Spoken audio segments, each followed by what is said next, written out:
ऋषिभ्यो नमः परमर्षिभ्यां। हरिः ओम्। अन्तरायतिमिरोपशान्तये शान्तपावनमचिन्त्यवैभवम् तन्नरं वपुषि कुञ्जरं मुखे मन्महे किमपि तुन्दिलं महः।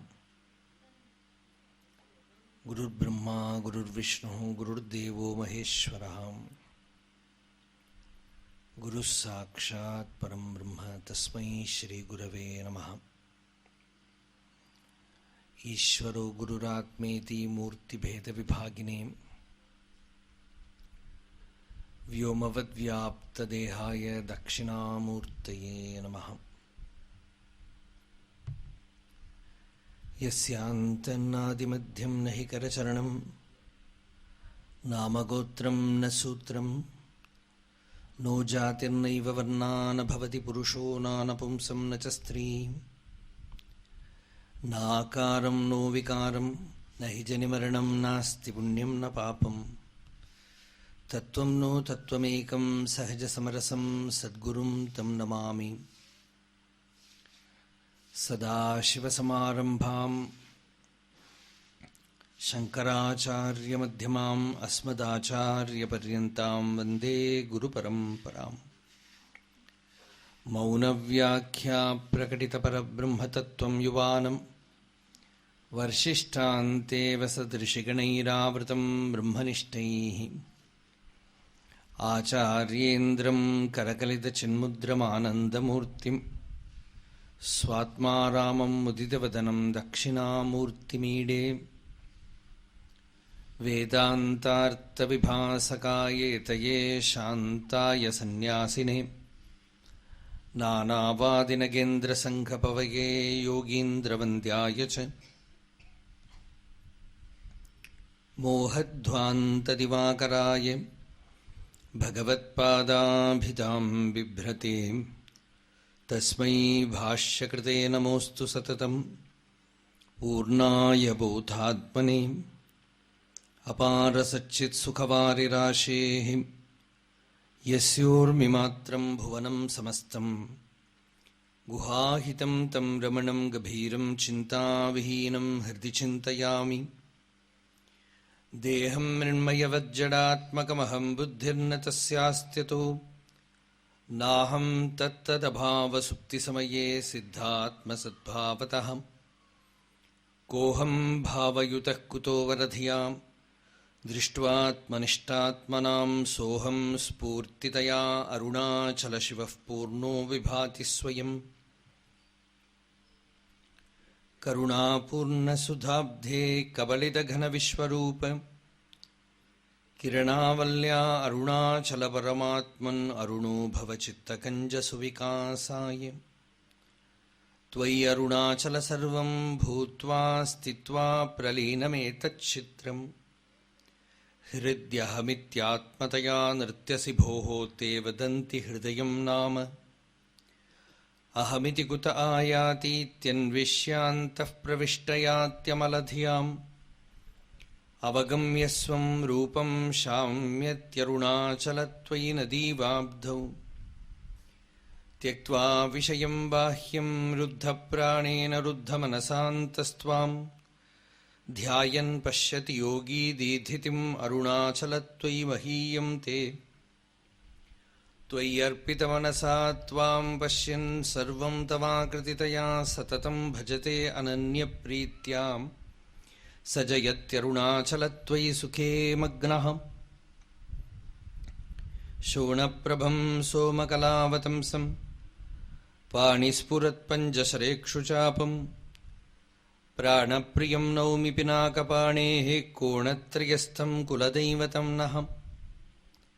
नमामि यामिनीनाथलेखालङ्कृतकुन्तलां भवानीं भवसन्तापनिर्वापणसुधानदीं चूडोत्तंसितचन्द्रचारुकलिकाचञ्जत्शिखाभास्वरो लीलादग्धविलोलकामशलभश्रेयो दशाग्रे स्फुरन् अन्तःस्फूर्जतपारमोहतिमिरप्राग्भारमुच्चाडयन् चेतःसद्मनियोगिनां विजयते ज्ञानप्रदीपो हरः शारदा शारदाम्भोजवदनावदनाम्बुजे सर्वदा सर्वदास्माकं सन्निधिं क्रियात् राकाचन्द्रसमानकान्तिवदनां नाकादिराजस्तुता मूकानामपि कुर्वती सुरधुनीनिकाशवाग्वैभवम् श्रीकाञ्चीनगरी विहाररसिका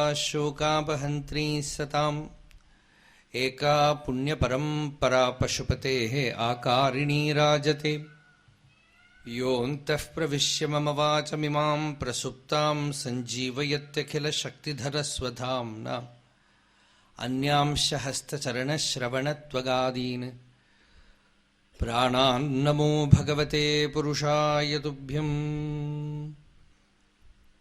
त्वत्पादाम्बुजमर्चयामि परमं त्वां चिन्तयाम्यन्वहं त्वामीशं शरणं व्रजामि वचसा त्वामेव याचे विभो वीक्षां मे दिशचक्षुषीं सकरुणां दिव्यैश्चिरं प्रार्थिताम् शम्भो लोकगुरो मदीयमनसः सौख्योपदेशं कुरु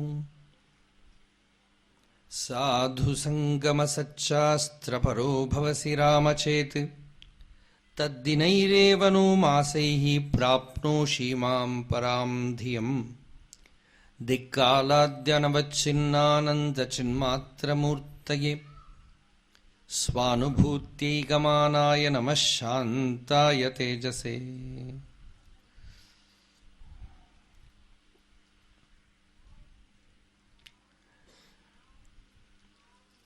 ஆத்ம தத்துவத்தை தெள்ளத் தெளிவாக உபதேசம் பண்ணின வசிஷ்டர் இதை சுலபம் அப்படின்னு கூட சொல்றார்.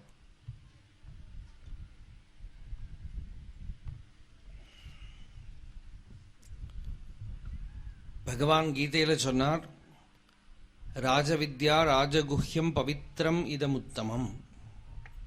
இதுக்கு ராஜவித்யான்னு பேரு. வித்யைகளுக்கெல்லாம் ராஜாவா இருக்கிறதுனால ராஜவித்யா. ராஜ் அப்படிங்கிற தாதுக்கு என்ன அர்த்தம்னா பிரகாசிக்கிறதுன்னு அர்த்தம். ராஜத்தே பிரகாசத்தே, எல்லா வித்யைகளையும் விட தீப்தியதிசயத்வா, அது ரொம்ப ஜுவலிக்கிறதுங்கிறதுனால ராஜவித்யான்னு பேரு. அப்புறம் ராஜகுஹ்யம். ராஜகுஹ்யம்னா ராயல் சீக்ரெட்டும் போமே, அதுதான் பெரிய சீக்ரெட். இதுல என்ன சீக்ரெட்னாக்கா, இது வெளியில சொல்லாம அப்படி உள்ள வச்சுட்டு ரகசியமா சொல்லிக் கொடுக்க வேண்டியதுன்னு அர்த்தம் இல்லை. சொன்னாலும் அந்த அருள் இல்லாம பக்குவம் இல்லாம புரியாதுங்கிறதுனால தான் அதோட சீக்ரசி. ஓப்பன் சீக்ரெட் அது. ராஜகுஹ்யம் சிலதெல்லாம் சொன்னாலும் புரியாது இல்லையா. ராஜகுஹ்யம்னா சில விஷயங்கள் புரியாம சொல்வா ராஜாக்கள், அதனால அதுக்கு ராஜகுஹ்யம்னு பேரு. லாங்குவேஜ் வேற ஏதாவது லாங்குவேஜ்ல கோட்ல வச்சுப்பா. இப்ப அது மாதிரி எல்லாம் இல்லை. இது ஆஃப்கோர்ஸ் நம்ம லோகத்துல உபயோகப்படுத்துற மொழியோட லிமிட்டேஷன்ஸ் இருக்கு. இது நேரடியா நம்ம ஸ்வரூபமா இருக்கிறதுனால, இது குரு அனுகிரகத்தினால கிடைக்கக்கூடியதுங்கிறதுனால ராஜகுஹ்யம். இன்னொன்று ஹிருதய குகையில ராஜதே, ஹிருதயமாகிற குகையில பிரகாசிக்கிறதுனால ராஜகுஹ்யம். பவித்திரமிதமுத்தமம், இது ரொம்ப பவித்திரம். ஏன் பவித்திரம்னா, ரொம்ப பியூர்னாக்கா என்ன, அதை யாரும் தொடாம அப்படியே வச்சுக்கணும் அப்படின்னு, அது அப்படிதான் வச்சுட்டு இருக்கோம் நம்ம. இப்போ ரொம்ப பவித்திரம், நம்மளாம் தொட்டு விடலாம், ஒன்றும் பண்ணி விடப்படாது, படிச்சு கிடிச்சு வச்சா ஏதோ அபவித்திரமாயிடும் அப்படி. அப்படி இல்லை, யாரு அதை அனுசீலனம் பண்றாளோ அவளை பியூரிஃபை பண்ணிவிடும். அவன் எப்படி இருக்கிறவனா இருந்தாலும், அபிச்சேதசி பாபேபிய சர்வேபிய பாபகிருத்தமஹ சர்வம் ஞானப்ளவேனைவ விருஜினம் சந்தரிஷ்யசி. இந்த பாபம்ங்கிறது ஒரு பெரிய கடல் மாதிரி உனக்கு தோணினா கூட, இன்னமேல இதுக்கு மேல ஒரு பாபம் பண்ண முடியாது, அவ்வளவு பெரிய பாபம் பண்ணி இருந்தவனாயிருந்தாலும் கூட இந்த ஞானம்ங்கிறது உன்னை தரணம் பண்ண வச்சுடும். இந்த ஞானம் எல்லா பாபத்தையும் நிவர்த்தி பண்ணிவிடும். 1000 வருஷமா இருக்கிற இருட்டானாலும் ஒரு லைட்டு சுவிட்ச் ஆன் பண்றத போயிடுறது, மெதுவாவா போறது. 1000 வருஷமா இருக்கிற இருட்டுப்பா, அதனால 1 வருஷமாவது ஆகணும் அது இருட்டு போறதுக்கு அப்படின்னு இல்லை. லைட்டு வந்தா அந்தகாரம் போச்சு. அதனால தான் தமசோ மா ஜோதிர்கமயா அப்படிங்கிறோம். அதனால அந்த இருட்டு அஜ்ஞானம் உள்ளேந்து நிவர்த்தி ஆகிறது, நம்மளை சுத்தம் பண்றது, நமக்கு எந்த களங்கமும் இல்லை, நம்ம பவித்திரமான ஆத்மாங்கிறத பிரகாசப்படுத்துறதுங்கிறதுனால பவித்திரமிதம் உத்தமம். அதுக்கு மேல பகவான் என்ன சொன்னார், சரி இது நாம வைகுண்டம் இருக்கு, கைலாசம் இருக்கு, யாரும் போய் பார்த்துட்டு ரிப்போர்ட் பண்ண முடியாது, மரணத்துக்கு அப்புறம்தான் தெரியும். அந்த மாதிரி நம்ம நம்ப வேண்டிய விஷயமா? அப்படி இல்லை. பிரத்யக்ஷ அவகமம் இப்பவே உனக்கு இருக்கிற போதே அதை பிரத்யக்ஷமா அபரோக்ஷமா உனக்குள்ள சாட்சாத்தா அனுபவிக்க முடியும்பா. இன்னும் வேற யாரோ சொன்னாங்கிறதுக்காகவோ இல்லை செத்து போனதுக்கு அப்புறம் ஒரு போஸ்ட்மார்ட்டம் எக்ஸ்பீரியன்ஸ் இல்லை. இது இங்க இருக்கிற போதே, சரீரத்தில் இருக்கிற போதே யூ கேன் எக்ஸ்பீரியன்ஸ் இட். பிரத்யக்ஷ அவகமம். சரி, அந்த அனுபூதி வந்தால் தர்மத்துக்கு எங்கேயாவது ஒரு இழுக்கு வருமோ? தர்மியம், ஞானிய தர்ம மேகம்னு சொல்லுவான். பதஞ்சலி யோக சூத்திரத்துல தர்மமேக சமாதினே ஒன்று இருக்கு. அதானது ஒரு மேகம் எப்படி மழை பெய்யுமோ அதுபோல ஞானி ஒரு மேகம். அந்த மேகம் தர்மத்தை மழையா பொழிஞ்சுட்டு இருக்குமாம். அது இருக்கிற வரைக்கும், சரீரத்தில் இருக்கிற வரைக்கும் தர்மத்தை மேகம் மழை பெய்யற போல தர்மத்தை மழையா பொழியும். ரமண பகவான் அக்ஷரமண மாலையில் ஒரு பாட்டு, நின்னெறி எரித்தனை நீராக்கிடும் முன் நின் அருள் மழை பொழி அருணாச்சல அப்படின்னு ஒரு பாட்டு. நீ என்ன ஞானத்தினால பொசுக்கி இல்லாம பண்றதுக்கு முன்னாடி, நீராக்கிடும் முன், நீராக்குறதுன்னா இல்லாம பண்றதுன்னு ஒரு அர்த்தம், இன்னொரு அர்த்தம்னா நீராக்கிடும் முன் அப்படின்னு. நானே நீ ஆக்குற வர ரெண்டு அபேதமா வேறற நிறுத்தற அந்த ஸ்டேட் வர்றதுக்கு முன்னாடி அருள்மழை பொழி அதை தாங்கிக்கிறதுக்கு இருக்கிறது. இன்னொன்று சரீரம் எரிஞ்சு போறதுக்கு முன்னாடி, இந்த వ్యక్తిత్వం என்னவானா ஞானியோட சரீரம் உலகத்தில் மறையறதுக்கு முன்னாடி அந்த ஸ்பேன் ஆஃப் பீரியட் இருக்கோ, அந்த ஸ்பேன் இருக்கோ இல்லையோ, அந்த சரீரம் உலகத்தில் இருக்கே, அந்த பீரியடில் தான் ஞானியோட சரீரத்தை உபயோகப்படுத்திண்டு ஈஸ்வரன் அருள் மழை பொழி எல்லாருக்கும் மங்களம் பண்றதுக்காக அந்த சரீரத்தை ஒரு காரணமா வச்சுட்டு, ஒரு மேகமா வச்சுட்டு, யாரு யாருக்கு என்னென்ன வேணுமோ, எப்படி எப்படி தகுதியோ அதுக்கு தகுந்தபடி அது இருக்கிற வரைக்கும் அந்த அனுகிரக மழை பொழியணும். அதுக்கு தான் தர்ம மேகம் அப்படிங்கிற. அதனால தர்மியம், இந்த ஞானம் வரபோதே ஞானி ஒரு இடத்துல இருந்தாரானா அந்த இடத்துல பூரா தர்மம் தானாவே செழிக்கும், தர்மம் தானாவே பிரகாசிக்கும். தர்மம்ங்கிறது பக்தியே தர்மம் தான். பக்தி எங்க வந்துடுதோ அங்க தர்மம் வந்துடும். ஞானி ஒரு ஊர்ல இருந்தாரானால் அங்க தர்மம் வந்துடும். அதனால தர்மியம், பிரத்யக்ஷ அவகமம் தர்மியம். சரி, இதெல்லாம் இப்ப நீங்க சொல்றீங்க, நாங்கெல்லாம் எங்களுக்கெல்லாம் ரொம்ப ஒன்றும் சக்தி கிடையாது, அவ்வளவெல்லாம் ஒரு கால் நீங்க சொல்லுவேல, இதெல்லாம் காட்டுல போய் ஒத்த காலில் நின்று 10000 வருஷம் தபஸ் பண்ணு அப்படின்னா எங்களால முடியாது. சீர்ஷாசனத்துல இருன்னா எங்களால முடியாது. அப்ப நான் என்ன பண்றேன், சுசுகம் கர்த்தும். ரொம்ப சிம்பிள்ப்பா, ரொம்ப சிம்பிள், ரொம்ப டைரக்ட், ரொம்ப சிம்பிள். அப்படின்னாக்கா அது எத்தனை நேரம் நிற்கும்? சிலதெல்லாம் சிம்பிளா இருந்தா அப்பவே போயிடும். அவ்வியம் வந்துடுத்தானால் வாழ்க்கை பூராவும் உன்னை விட்டு விலகாம இருக்கும். அதுல இருந்து வர அனுபவம். ராஜவித்யா ராஜகுஹ்யம் பவித்ரமிதமுத்தமம் பிரத்யக்ஷாவகமம் தர்மியம் சுசுகம் கர்த்தும் அவ்வியம். ஆனால் இதுல கவனம் இல்லாதவர்கள் இருக்காளே, பக்தி ஸ்ரத்தா தியான யோகம், இந்த 3 தான் உபனிஷத் விதிக்கிறது. ஒருத்தனுக்கு இந்த ஞானம் வேணுமானா என்னென்ன வேணும்? ஸ்ரத்தா பக்தி தியான யோகாத் அவேஹி. ஆத்மாவை எப்படி தெரிஞ்சுக்கணும்? ஸ்ரத்தையினால, பக்தியினால, தியான யோகத்தினால தெரிஞ்சுக்கோ அப்படிங்க. இந்த 3ல ஸ்ரத்தைங்கிறது இல்லையானால் இது கிடைச்சா கூட இழந்துடுமாம். கையில வச்சு கொடுத்தா கூட அவன் விட்டுட்டு போயிடுவான். அஸ்ரத்ததானாக புருஷாக தர்மஸ்யாஸ்ய பரந்தவ அப்பிராப்யமாம் நிவர்த்தந்தே மிருத்யு சம்சார வர்த்மனி. இல்லையா? நம்ம கொஞ்சம் கூட எஃபர்ட் போடாம நம்மளால முடிஞ்சபடிக்கு அதை அழுக்கு பண்ணிட்டும் கூட இந்த சம்ஸ்காரம்ங்கிறது இப்பவும் கொஞ்சம் நிக்கிறது. ஏன்னா நம்ம பண்ணினதுல எத்தனையோ ரிஷிகள் பண்ண தபஸோட பலத்தினால நிக்கிறது. நம்ம வரைக்கும் விசித்தி இல்லாம வந்ததை நம்மளா பாட்டுக்கு நம்ம மூளையில இருக்கிற கோளாறுனால தூக்கி போட்டுட்டு எங்கேயோ போயிடுறோம். இதுக்குதான் அஸ்ரத்தைன்னு பேரு. ஸ்ரத்தை என்னன்னா, நீ ஒன்னும் பண்ண வேண்டாம், நீ அதுக்கு ஒன்னால ஒரு அழுக்கு வராம பார்த்துட்டு வாழ்ந்து போயிட்டா போறோம். அந்த மார்க்கத்துல இருந்து நீயா ஒரு கோளாறு பண்ணாம அதுல என்னென்ன சொல்லியிருக்கோ அதை நீ பண்ணினா போறோம், உனக்கு கிடைச்சிடும். நீ பெருசா ஒன்னும் மலைய மறைக்க வேண்டாம். ரொம்ப சிம்பிளா அது என்ன சொல்லியிருக்கோ அது போறோம்.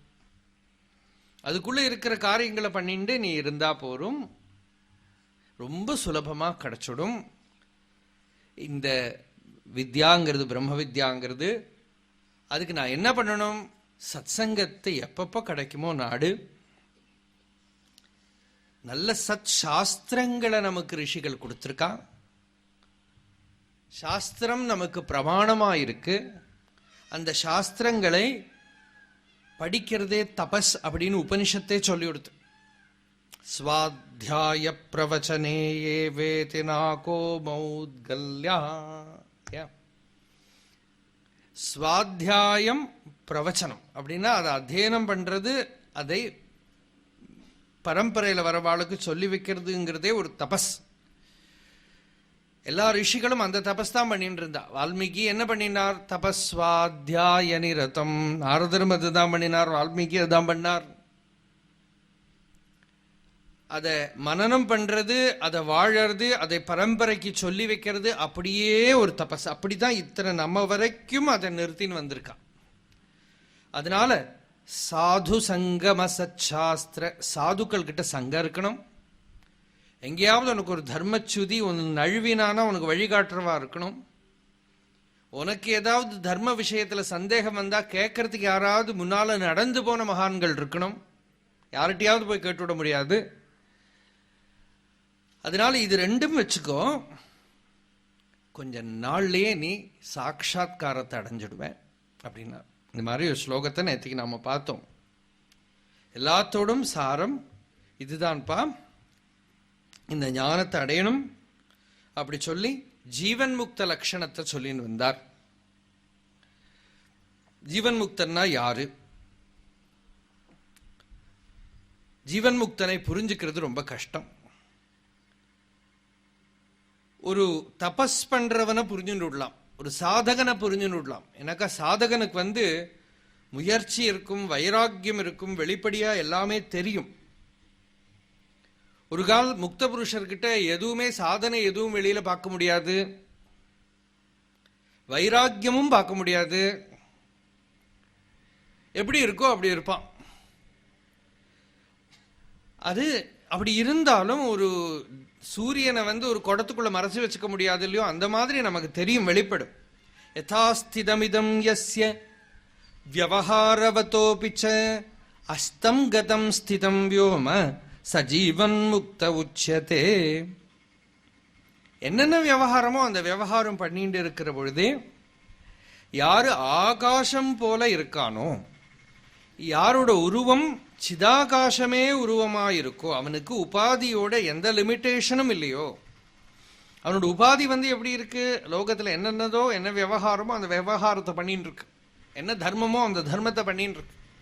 அப்படி பண்ணிட்டு இருக்கிற போதும் வியோமனா ஆகாஷம், ஆகாசமாகவே இவன் இருக்கானோ, ஆகாசம்னா இந்த ஸ்பேஸில் சிதாகாச ஸ்வரூபமா எல்லையற்ற பொருளா இவன் விளங்குறானோ, எந்த சுகத்தினாலே யாரு தன்னலை இழக்க மாட்டானோ, எந்த துக்கத்தினாலையும் தன்னலை இழக்க மாட்டானோ, தனக்கு எதிர்ச்சாயா கிடைக்கிறது எதுவோ அதை அனுபவிச்சுட்டு இருப்பானோ, அவன் ஜீவன் முக்தன். எந்த நிலையிலும் மரணமாகட்டும் உற்சவமாகட்டும் எப்பவுமே ஆத்மனிஷ்டையை கலையாது. பாகவதத்தில் பார்த்தீங்கன்னா ஜடபரதர் இல்லையா, ராஜா பரத சக்கரவர்த்தி தபஸ் பண்ணி அடுத்த ஜென்மா ஒரு மானா பிறந்து அதுக்கு அடுத்த ஜென்மாவிலே ஆக்கும் இந்த அவதூதர் ஞானியா பிறக்கிற போதே ஞான நிஷ்டை. ஆனா வெளியில காட்டிக்கவே இல்லை. வெளியில காட்டினா எங்கேயாவது மாட்டின்னு விடுவோம். பூர்வ ஜென்மாவில் இருந்த வைராக்கியம் இந்த ஜென்மாவில் அவருக்கு சரீரத்துல தெரியறது. அவர் பைத்தியம் மாதிரி இல்லாட்டா மந்த புத்தி மாதிரி இருந்தார். அவ அப்பா இவர் வேதமெல்லாம் சொல்லி கொடுத்து பார்த்தா ஒண்ணுமே மண்டையில ஏத்திக்கவே இல்லை. என்ன வேதத்தை எல்லாம் தலையில ஏத்தின்றாலும் இன்னும் எங்கேயாவது கர்மானுஷ்டானத்துக்கு போக வேண்டி வருமேங்கிறதுக்குனால காயத்ரி கூட உபதேசம் பண்ணி பார்த்தா 6 மாசம் மண்டையில ஏறவே இல்லையா. பெருசா ஒன்றும் இல்லை, சந்தியாவந்தனம் பூரா படிக்கலாம் இல்லை, காயத்ரி சொல்லி கொடுத்தும் தலைகீழா சொல்லிட்டு இருந்தான். ஒன்றும் வாயிலேயே வரலையா அவருக்கு. இது ஏன் அப்படின்னா அவ அப்பா பார்த்தா ஐயோ பாவம் பையனுக்கு ஒண்ணுமே புரிய மாட்டேங்கிறது, மந்த புத்தியா இருக்கு, மீதி இருக்கிற பிள்ளைகள்லாம் நல்லா படிச்சிருக்கா, அவள்கிட்ட எல்லாம் சொன்னா இவனை பார்த்துங்கோப்பா ஒன்றும் தெரியாது பாவம். அவர் பாட்டுக்கு ஆத்மாராமனா இருந்துட்டு இருந்தார். அந்த மீதி இருக்கிற அவரோட பிள்ளைகள்லாம் இவரை நல்லா வேலை பண்ண வைப்பா. வீட்டில் என்ன வேலையா இருந்தார் நல்லா பண்ணுவார், கிளீனா பண்ணுவார். தண்ணி கொண்டு இறக்கணுமா நல்லா கொண்டு இறச்சோம், எல்லாம் கிளீன் பண்ணுமா கிளீன் பண்ணி விடுவார். காய்கறி நறுக்கணுமா நறுக்கி கொடுத்துடுவான். வயல்ல இறங்கி வேலை பண்ணணுமா வேலை பண்ணுவான். சாப்பாடு நேத்தைக்கு இருக்கிற பழசு முண்டா நேத்தைக்கு இருக்கிற பழசு எல்லாம் கொடுப்பான். அதெல்லாம் சும்மா பேக்ல போட்டுக்கிற மாதிரி வாயில போட்டு, ஒரு கான்ஃபிளிக்ட் கிடையாது, டேஸ்ட்டை பத்தி கவலை கிடையாது, ஒன்றும் கிடையாது, சுகமா சாப்பிடுவார். ஒன்றும் சாப்பிட்றதெல்லாம் இன்னும் இன்னைக்கு ஏகாதசி இன்னைக்கு சாப்பாடு இல்லை அப்படியெல்லாம் கிடையாது. கிடைக்கிற அன்னைக்கு சமிருத்தி, கிடைக்காத அன்னைக்கு ஏகாதசி, அவ்வளவுதான். சுகமா சாப்பிடுவார், சௌக்கியமா கொழுக்கு முழுக்குன்னு இருக்க உடம்பு. நம்ம ஒரு ஒரு மகாத்மா ஞானின்னு அவர் இப்படி ஒல்லியா இருக்கணும், சாப்பிடாம இருக்கணும் இல்லையா. நமக்கு அப்படிலாம் தானே தெரியும் சாப்பிடுறாரா அப்படின்னு பார்த்துப்பா. எவ்வளவு இட்லி சாப்பிடுறார், என்னென்ன சாப்பிடுறார் அப்படி பார்த்துட்டே இருப்போம். இவர் ஆனா கிடைச்சது எது கிடைச்சதோ அதை சாப்பிடுறாரு இவர். அதனால அவ அப்படியே உபயோகப்படுத்தின்னு இருந்தா. வயல்ல காவலுக்கு உட்கார வச்சா ஆடு மாடெல்லாம் மிதிக்காம இருக்க, அங்க உட்கார்ந்து இருக்கிறவர் காட்டாளர்கள் சில பேர் பிடிச்சுன்னு போயிட்டான். பிடிச்சுன்னு போயிட்டான்னா அவரை பிடிச்சுட்டு போக வேண்டியதெல்லாம் இல்லை, அவர் பிடிச்சு எழுப்பினா அவர் பாட்டுக்கு எழுந்திருந்தார், கூப்பிட்டா கூட போயிட்டான். இன்ன இடம்னு கிடையாது. அவ எங்க கொண்டு போறான்னா நரபலி கொடுக்க. முதல்ல ஒரு மனுஷரை நரபலி கொடுக்க ஒருத்தர் பிடிச்சுன்னு வந்தா அவ ஓடி போயிடுது. இப்போ யார கிடைக்கும்னு பார்த்தா இவர் அப்படியே அந்த வயக்காட்டுல அப்படியே சில மாதிரி உட்கார்ந்துட்டு இருக்கார். பாகவதம் வர்ணனே ரொம்ப அழகா இருக்கும். ஒரு மேல் கால் போட்டுண்டு தத் விஷ்ணோஹோ பரமம் பதம் சதா பஷ்யந்தி. உபனிஷத்து என்ன சொல்றது, அந்த விஷ்ணுவோட பரமபதத்தையே பார்த்துட்டு இருக்காளாவா. ஆனா அவ கண்ணு எப்படி இருக்குன்னா திவீவ சக்ஷுஹு, ஏதோ ஸ்பேஸை பார்க்குற மாதிரி ஆகாசத்தை பார்க்குற மாதிரி அப்படி கண்ணிமைக்காம அஸ்பந்தமா இருக்கான் கண்ணு. அப்படி உட்கார்ந்துருக்கார். இவ பார்த்தா பிடிக்க வந்தவா பார்த்தா டே இது என்ன சிலையோ, இல்ல இல்ல உயிரோட இருக்கு போல் இருக்கு, சிலையெல்லாம் இல்லை, பிடிச்சிட்டு போவோமா நல்லா இருக்கு. 10 பேரா சர்க்கிள் போட்டு பிடிக்க வந்தா அவர் அசங்கவே இல்லை, எழுப்பினா கூட போயிட்டார். அப்புறம் காளிக்கு பலி கொடுக்கிற இடத்துக்கு கொண்டு போய் காட்டுல பலி பீடம் எல்லாம் இருக்கு, வாள் இருக்கு, எல்லாம். யாரானாலும் பார்த்தா பயப்பட மாட்டானா? ஒன்றும் கவலையே படலை, எல்லாத்தையும் நன்னா போய் சீரியஸா போய் பார்த்துட்டு வந்தாராம். இந்த பலி பீடத்தை அங்க வெட்ட போற வாள் எல்லாத்தையும் பார்த்துட்டு அப்புறம் இவ என்ன பண்ணா, அந்த பலி கொடுக்க போற ஆளை முதல்ல குளிப்பாடணும். நல்லா எண்ணெய் போட்டு தலையில இதெல்லாம் வச்சு நல்லா ஸ்நானம் பண்ணி சந்தனம் எல்லாம் இட்டு, ஒரு சர்ஜரிக்கு முன்னாடி நமக்கு இதெல்லாம் பண்ணாலே எப்படி இருக்கும், அதை எழுதி கொடுத்தா நம்ம பழப்பமோ தெரியாது அப்படின்னு இருக்கிற வாழையெல்லாம் கையை பிடிச்சி காலை பிடிச்சி அழுது இருக்கிற சுவாமியெல்லாம் வந்துட்டு போவோம் இல்லையா. இது ஒரு வெட்ட போறா, அதுக்கு முன்னாடி சாப்பாடு போட்டா நல்லா மூக்கு பிடிக்க சாப்பிடும். கவலையே படலை. இப்ப மரணம் வரப்போறதே அதை பத்தி ஒன்றும் தாட்டே இல்லை. அந்த நிശ്ചல தத்துவே ஜீவன் முக்திங்கிறது. அந்த அடுத்த மொமெண்ட் பார்த்து ஈஸ்வரன் கையில் கவலையே படல. தாட்லெஸ் ஸ்டேட்ல அப்படி இருக்கிறதுங்கிறது, அது ஆத்மாவிலேயே இருக்கிறது, கவலையே படலை. பிரம்மபூதா தூஷ்ணீமேவ அப்படின்னு அனத்தியஸ்தாத்ம பாவேன தேகேன அப்படின்னு பாகவதன் சொல்றது. தேகத்தை ஆத்மாவில் உட்காரே வைக்கலையா அவர். அவரை பொறுத்தவரை அவரோட ஸ்வரூபத்துல தேகம்னு ஒரு சாமானமே கிடையாது. மற்றவாள் தான் அந்த தேகத்தை பார்க்கிற ஆளை தவிர அவரோட ஸ்வரூபத்துல அவரை பொறுத்தவரை ஒரு உடம்பே கிடையாது. அப்படி இருக்கார். கொண்டு போய் அந்த காளி முன்னாடி உட்கார வச்சா அங்க உட்கார்ந்துட்டே இருந்தார். இவ வெட்டணும்னு வாழை தூக்கினா காளிக்கு தாங்கல. அவ அப்படி கோரமா கர்ஜனம் பண்ணின்னு வந்து அஷ்டௌபுஜாங்கீம் மகிஷஸ்ய மர்தினீம் சசங்க சக்கராம் சரசூலதாரிணீம் தாம் திவ்யயோகீம் சகஜாத வேதசீம் துர்காம் சதா சரணமகம் பிரபத்தி. அவ்வளோ ஒரு யோகினி இல்லையா? அவள் தாங்கல வந்து எல்லாரையும் தலையெல்லாம் வெட்டி ஃபுட்பால் விளையாடினாவ. கந்துக கிரீடான்னு சொல்றது பாகவத். பால் விளையாடினாலாம். அப்படி கோரமா கர்ஜனம் பண்றா அந்த காட்டாளர்கள் தலையை வெட்டி. அப்போவாவது அம்மா நீ என்னை காப்பாத்தினியே, உனக்கு நமஸ்காரம், ஒரு தேங்க்ஸ் சொல்ல வேண்டாமோ? பெசாம எழுந்து திரும்பியே பார்க்க போடு. காளியே பார்த்து ஆச்சரியப்பட்டா இது என்ன சத்துவம் பாது. இன்னும் சரீர பிராரப்தம் இருக்கு போல் இருக்கு. போயிட்டார். போய் அப்படி போய் சிந்து சௌவீர தேசம் மெயின் ரோட்ல போய் உட்காந்து, ஏன்னா நம்ம அடுத்த பிராரப்தம் ஏதோ வரத்துக்கு இருக்கு. அப்படி இருக்கிற போது அந்த இடத்துக்கு வந்து அந்த ஊர் ராஜா ரகுகணன்னு பேரு.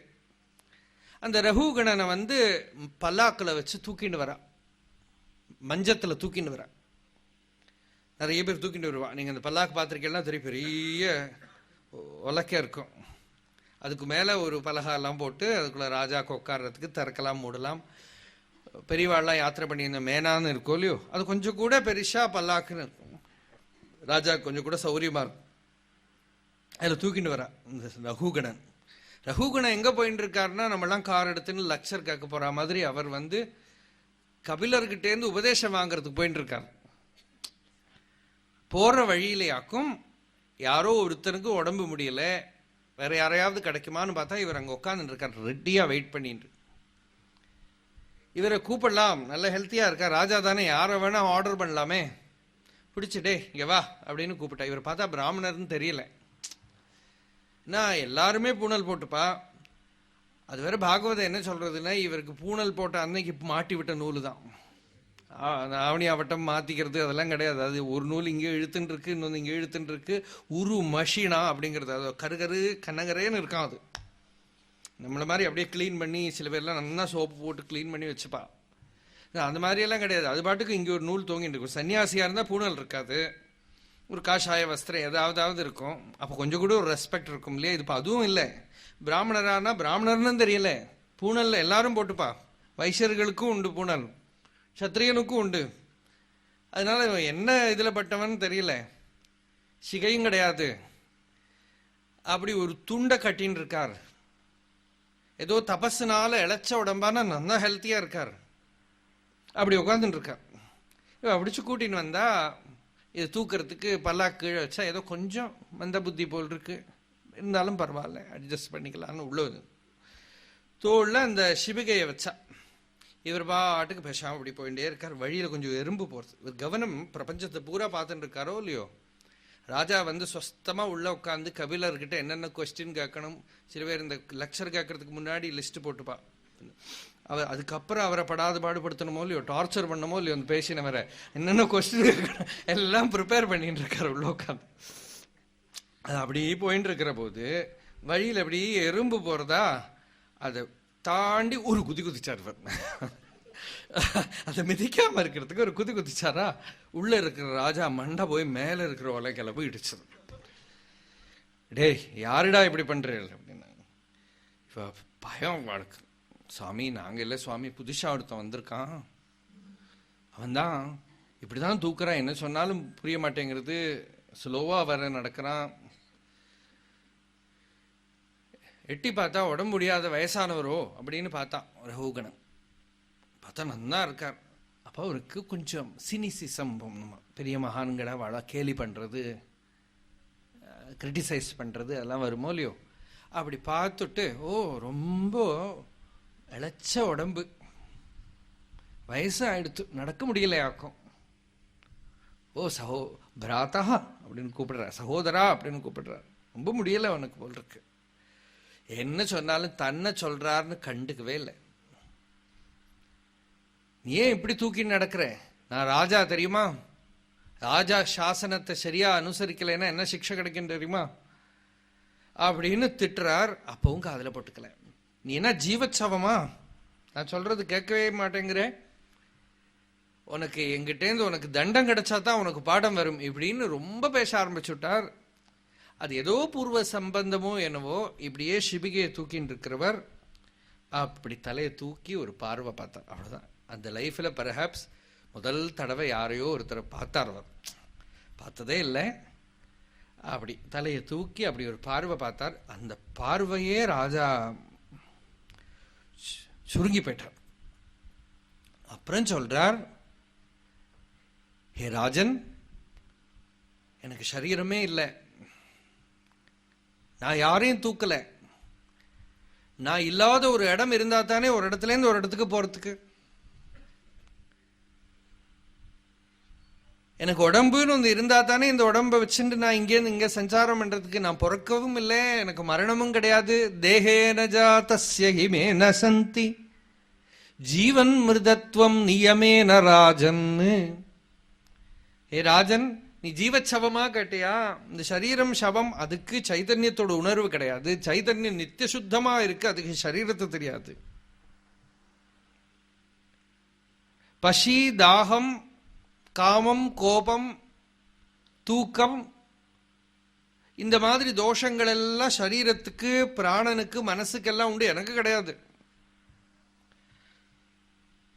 நான் உன்னை பனிஷ் பண்ணுவேன் எல்லாம் சொல்றேன், நீ என்ன பனிஷ் பண்றதுக்கு என்ன இருக்கு? நானே இந்த உடம்பை பனிஷ் பண்ணி பொடிச்சு பொடிச்சு பொடி பண்ணியாச்சு, இனிமே நீ என்ன பண்ண? பிஷ்டபேஷாங்கிற. அப்படி கம்பீரமான ஆத்ம தத்துவத்தை தான் யாரோ ஒன்னும் தெரியாத அத்துபுத்துன்னு நினைச்சிட்டு இருந்தவர் பேசுறத பார்த்து ராஜா அங்கேருந்து குதிச்சார். சாஷ்டாங்கமா விழுந்து நமஸ்காரம் பண்ணினார். பகவன், நீங்க யாரு? நாகம் பிபேமி, நான் இந்திரனோட வஜ்ரத்தை பயப்படலை, சிவனோட சூலத்தை பயப்படலை, வருணனோட தண்டத்தை பயப்படலை, யமனோட பாசத்தை பயப்படலை, வருண பாசத்தை பயப்படலை. ஆனா யாராவது ஒரு பிரம்மனிஷ்டரா இருக்கிற ஜீவன் முக்தருக்கு ஏதாவது அபச்சாரம் பண்றதுன்னு நினைச்சாலே எனக்கு நடுக்கமா இருக்கு. நீங்க யாரு பகவான்? நீங்க கபிலரா, சனத்குமாரரா, விஷ்ணுவா? இப்படி எல்லாம் கேட்கிறார். ஒண்ணுமே பதிலே சொல்லலை, பேசாம இருக்கார். அப்ப இவர் சொல்றார், நீங்க இந்த சரீரத்தோடது எதுவும் உங்களை பாதிக்காது சொன்னீங்களே. ஒரு பானையை அக்னியில வச்சு அதுல ஜலத்தை விட்டு அரிசியை போட்டுதானா பானை சூடாகி ஜலம் சூடாகி அந்த ஜலத்தில் இருக்கிற அரிசி வேகிறதே. அதுபோல சரீரத்துக்கு வர வேதனை உள்ள இருக்கிற சித்தத்தை பாதிச்சு உள்ள இருக்கிற ஜீவனை பாதிக்காதா அப்படின்னு கேட்டா. ஒரு உடஞ்ச பானையை வச்சு விவகாரம் பண்ண முடியுமா? முழு பானையை வச்சுட்டு தானே வேலை பண்ண முடியும். இந்த சரீரத்தை நல்லா பார்த்துக்க வேண்டாமா? நான் ராஜா இல்லையா? என்னோட தர்மம் இல்லையா? எல்லாம் கேட்டா. அதுக்குள்ள எல்லாரும் பல்லாக்கெல்லாம் கீழே வச்சுட்டா. ஏதோ ஒன்றும் தெரியாதவர் நினைச்சிட்டு இருந்தார். வேதாந்தம் பேச ஆரம்பிச்ச உடனே அவெல்லாம் அந்த பக்கமா போயிட்டான். இவர் போய் ஓரமா போய் ஒரு கல் மேல கால் போட்டுன்னு உட்கார்ந்தார். ராஜா கீழே நமஸ்காரம் பண்ணி உட்காந்து சிரிச்சுன்னு சொன்னார், ஏதோ பெரிய புத்திசாலி மாதிரி கேள்வி கேட்கிறேன்னு நினைச்சுட்டு இருக்கேன், உனக்கு ஒன்னும் தெரியாது.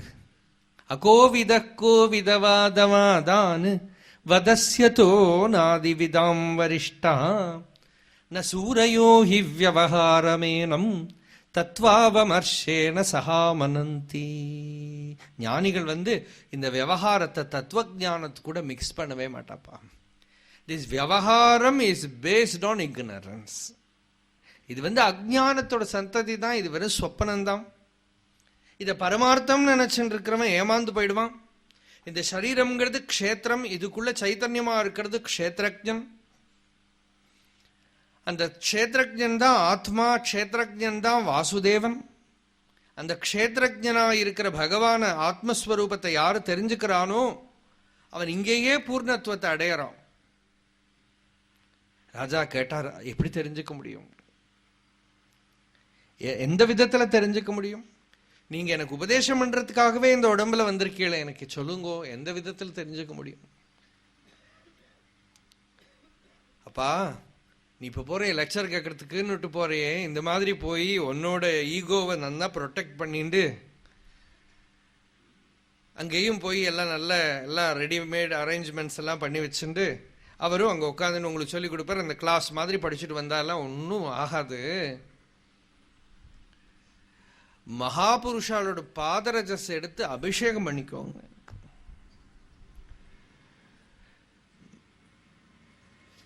பாதரஜோபிஷேகம். அப்பதான் உனக்கு இந்த ஞானம் வரும். வேற நம்மளா தேர்ந்தெடுத்த உபாயங்களால இது வராது.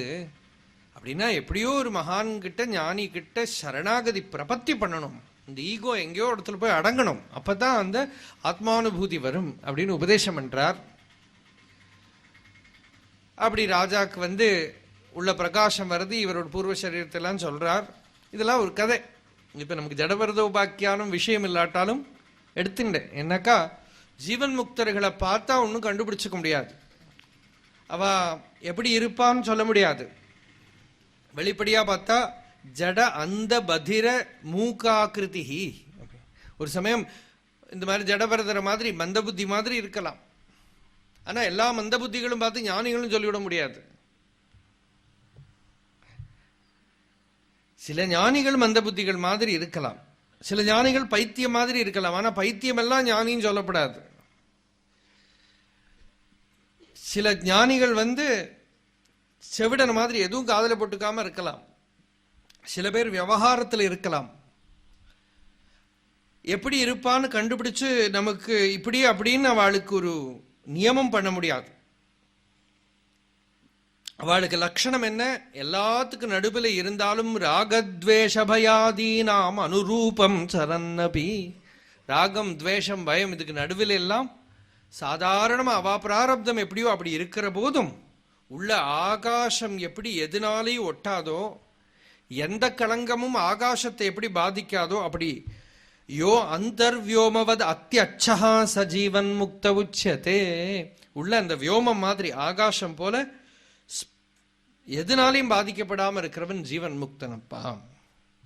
எஸ்யனாஹங்கிருதோ பாவோ. கீதையோட ஒரு ரூபம் இது. வாசிஷ்டம் எப்படி கீதா ஸ்லோகத்தை சொல்றதுன்னா, கீதா ஸ்லோகம் வாசிஷ்டத்திலிருந்து வந்ததுன்னு சொல்லணும்.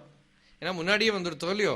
ஆனா ஒரு ஆச்சரியம் என்னன்னா, பகவான் கிருஷ்ணாவதாரம் பண்ணுவார், அர்ஜுனனுக்கு கீதை உபதேசம் பண்ணுவார்ங்கிறதெல்லாம் வாசிஷ்டத்துல வருது. அப்ப நம்ம மாடர்ன் ரிசர்ச் பீப்புள் என்ன சொல்லுவா, அதெல்லாம் இந்த மகாபாரதம்லாம் நடந்ததுக்கு அப்புறம் யாரோ ஃபியூச்சர் டென்ஸ்ல வச்சு எழுதி வச்சிருக்கா அப்படின்னு தான் சொல்லுவான். சரியா? பாகவதத்துல 12வது ஸ்கந்தத்துல காஷ்மீர் மண்டலம் எல்லாம் யவனர்கள் கிட்ட போயிடும், காஷ்மீர்லாம் அங்க இந்த மாதிரி ப்ராப்ளம்ஸ் எல்லாம் வரும் எழுதி வச்சு. அப்போ 1950க்கு அப்புறம் எழுதியிருப்பாளோ.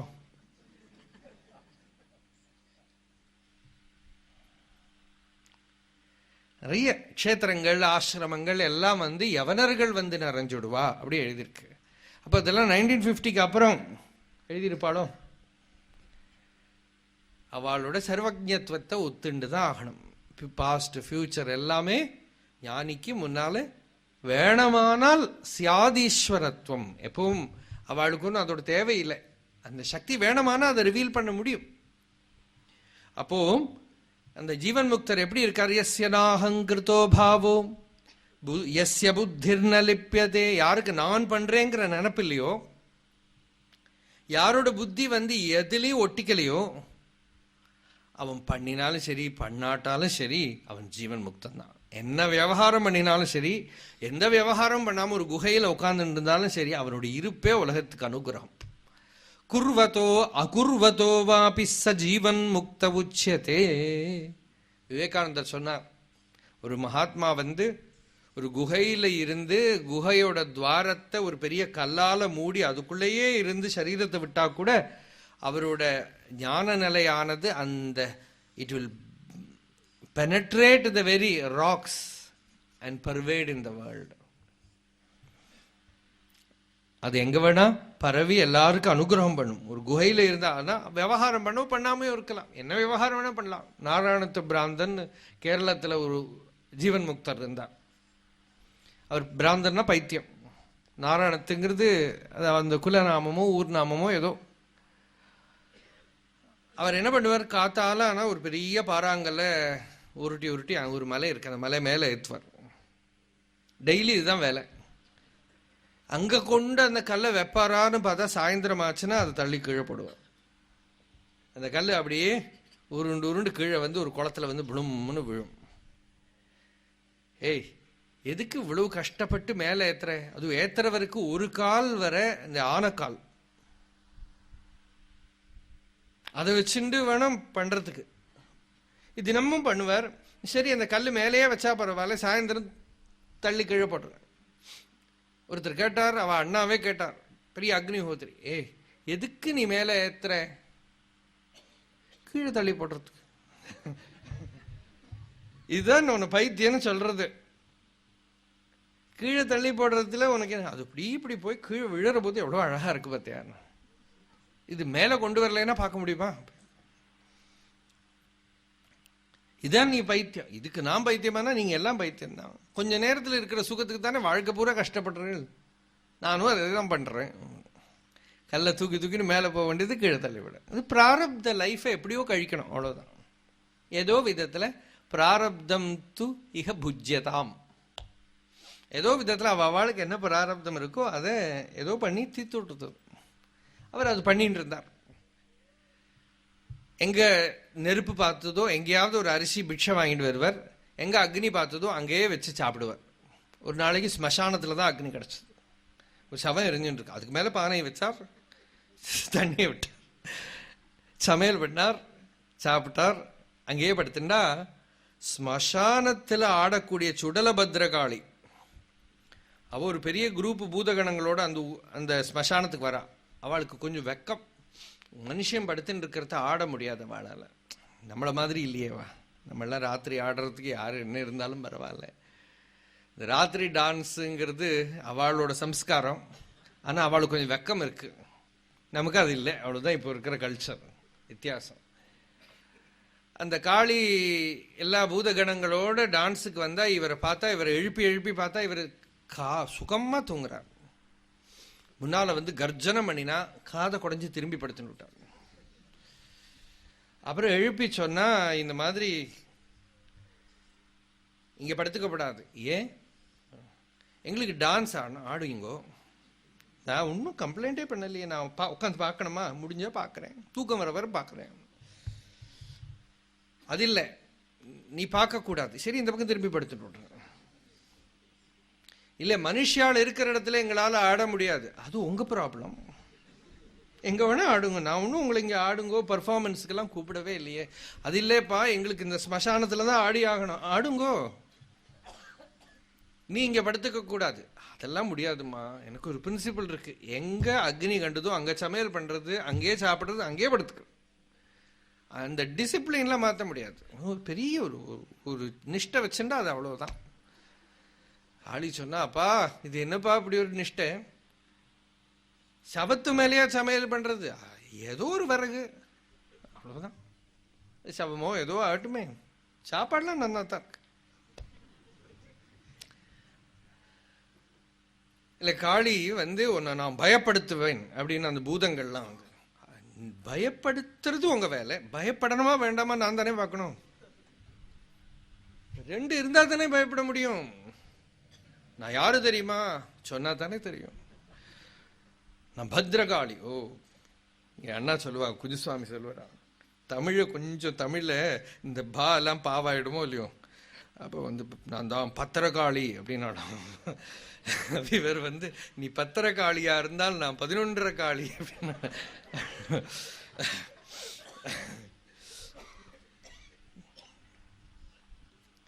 லாஸ்ட்ல அவர் சொன்னா, உனக்கு ஏதாவது ஆசீர்வாதம் வரம் கொடுக்குறேன்ப்பா, நீ ஒன்றும் பயப்பட மாட்டேங்கிற. ஏன்னா உனக்கு துவைதமே தெரியல. சர்வம் பிரம்மமயம்னு இருக்கிற ஞானி உனக்கு ஏதாவது வரம் கொடுக்கணும். இன்னும்மா தூங்குற டைம் வேற, எனக்கு ரொம்ப கரெக்ட் டைம்ல தூங்குன்னு இப்படி படாத பாடுபடுத்துறல. எனக்கு ஒன்றும் வர வேண்டாம், ஏதாவது கொடுத்தாகணும். நாங்கள் தேவதைகள் போனால் அது ஒரு ப்ராப்ளம் அவளுக்கு. சரி அப்படின்னாக்கா நான் என்னைக்கு செத்து போவேன், எல்லாம் கரெக்டாக டக்குன்னு கால்குலேஷன் பண்ணி இந்த டேட் இந்த டைமில் நீ இறந்து போவேன் சரீரத்தை விட. ஒரு நாள் அப்புறம் போடேன். ஐயோ அது முடியாது. சரி நான் ஒரு நாள் முன்னாடி போடு. அதுவும் முடியாது. பின்ன என்ன முடியும்? இந்த வலது காலத்தில் ஒரு ஆனக்கால் இருக்கு, அதை எடுத்து இடது காலில் வச்சுட்டு போங்க. அதை பண்ணிட்டு போயிட்டாராம். இந்த காலில் இருக்கிறத எடுத்து இந்த காலில் வச்சுட்டு போயிட்டு.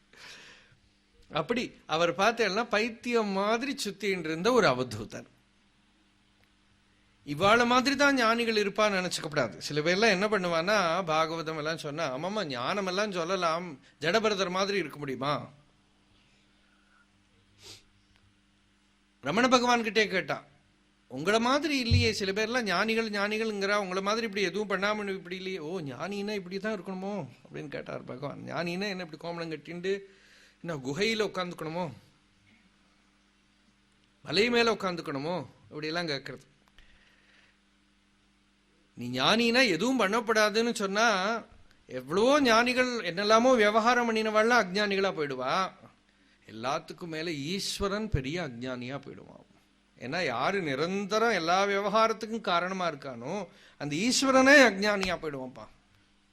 அதனால ஞானிக்கு நீ ஒன்னும் லா போடாத. ஞானி இப்படி இருக்கணும் அப்படி இருக்கணும் நீ ஒன்னும் நியமம் வச்சுக்காதே.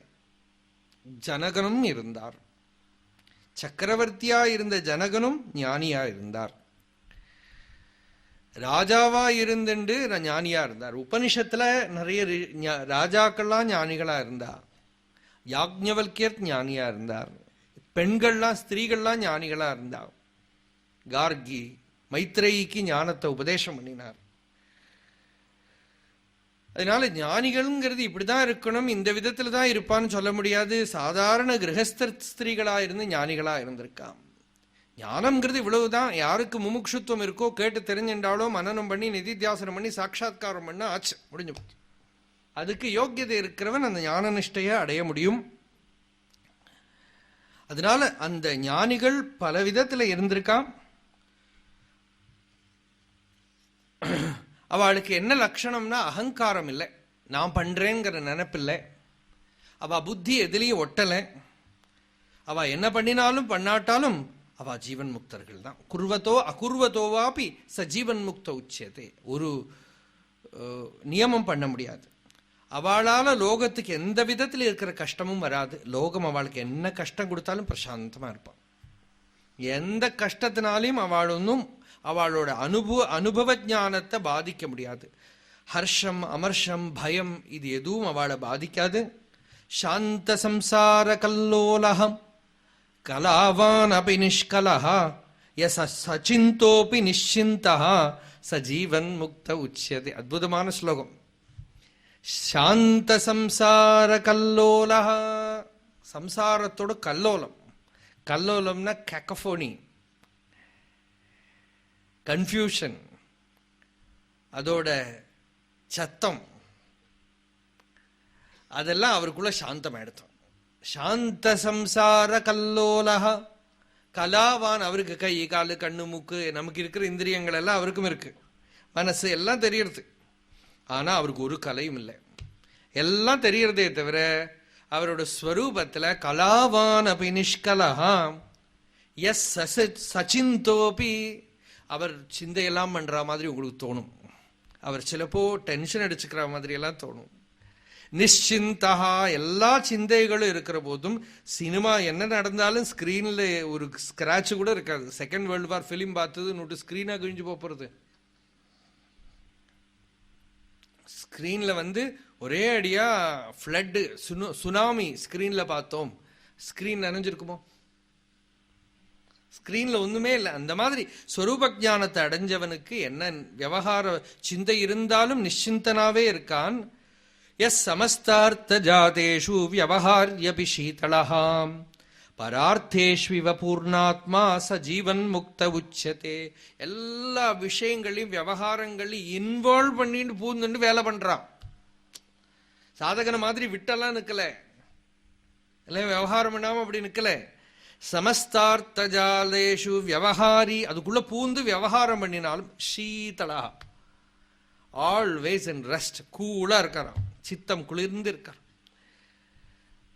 அந்த நிலையில பரார்த்தேஷு, வேற ஏதோ விஷயங்கள்ல மாதிரி அவர் ஈடுபட்டு இருக்கார், தனக்கு ஒரு பாதையும் இல்லாம இருக்கார். அப்படி இருக்கிறவருக்கு அந்த ஜீவன் முக்தர் வாசனை ராகத்வேஷங்கள் எதுவும் இல்லாம, ஷரீர ஸ்மிருதியே இல்லாம அவர் விதேக முக்தி நிலையும் அடைஞ்சுடுவார். அலையில்லாத கடல் போல அவர் ஹிருதயத்தில் ஆத்ம தத்துவம் பிரகாசிச்சுட்டு இருக்கும். ததஸ்திமித கம்பீரம் ந தேஜோ ந தமஸ்ததம் அநாக்கியமனபிவ்யக்தம் யத்கிஞ்சித் அவசிஷ்யதே. அவர் ஹிருதயத்துக்குள்ள என்ன இருக்குனாக்கா, இன்னதுன்னு பேரு சொல்ல முடியாம ஏதோ ஒரு பொருள் மிஞ்சி நிற்கிறது. அநாக்கியம், அதுக்கு பேர் இல்லை. அனபிவ்யக்தம், வெளியில இப்படி வெளியில தெரியல, ஆனா உள்ள ஜொலிச்சுன்னு இருக்கு. நச்சபூத பதார்த்தௌகஹ சதனந்ததயா ஸ்திதம் கிமப்யவ்யபதேசாத்மா பூர்ணாத் பூர்ணதராகிருதி ந சன்னாசன்ன சதசன்னாபாவோ பாவனம் நவாம் சின்மாத்திரம் சேத்யரஹிதம் அனந்தம் அஜரம் சிவம் அநாதிமத்யபர்யந்தம் யதநாதீநிராமயம் திரஷ்ட்ரு தர்ஷன திருஷ்யானாம் மத்தியே யத்தர்ஷனம் ஸ்திதம் சாதோ தத் அவதானேன ததேதத் அவபுத்தியசே. அற்புதமான ஸ்லோகங்கள். அந்த ஞானியோட ஹிருதயத்துக்குள்ள என்ன அனுபவம் இருக்கு? அவ்யபதேசாத்மா, இன்னதுன்னு சொல்ல முடியாத அந்த ஆத்ம வஸ்து ஸ்வயம் பிரகாசமா விளங்கின்னு இருக்கு. அது உள்ளதுன்னு சொல்ல முடியாதது, இல்லாததுன்னு சொல்ல முடியாது, பாவனா விஷயம் இல்லை. அது சின்மாத்திரம், இட் இஸ் பியூர் கான்சியஸ்னஸ், சைதன்யம் மாத்திர ஸ்வரூபமாக. சேத்தியரகிதம், அதுல சித்தத்தோட அம்சமே இல்லை. There is no mind content in it. Anything other than it is made of mind. But that chaitanya is not made of mind. அதுல மைண்டோட ஸ்பர்ஷமே இல்லை, மனசோட ஸ்பர்ஷம் இல்லாத வஸ்து. அனந்தம் அஜரம், அனந்தமா இருக்கு, அழிவில்லாத பொருளா இருக்கு. சிவம், சிவம்னா மங்களம். அநாதி மத்திய பர்யந்தம் யதநாதி நிராமயம்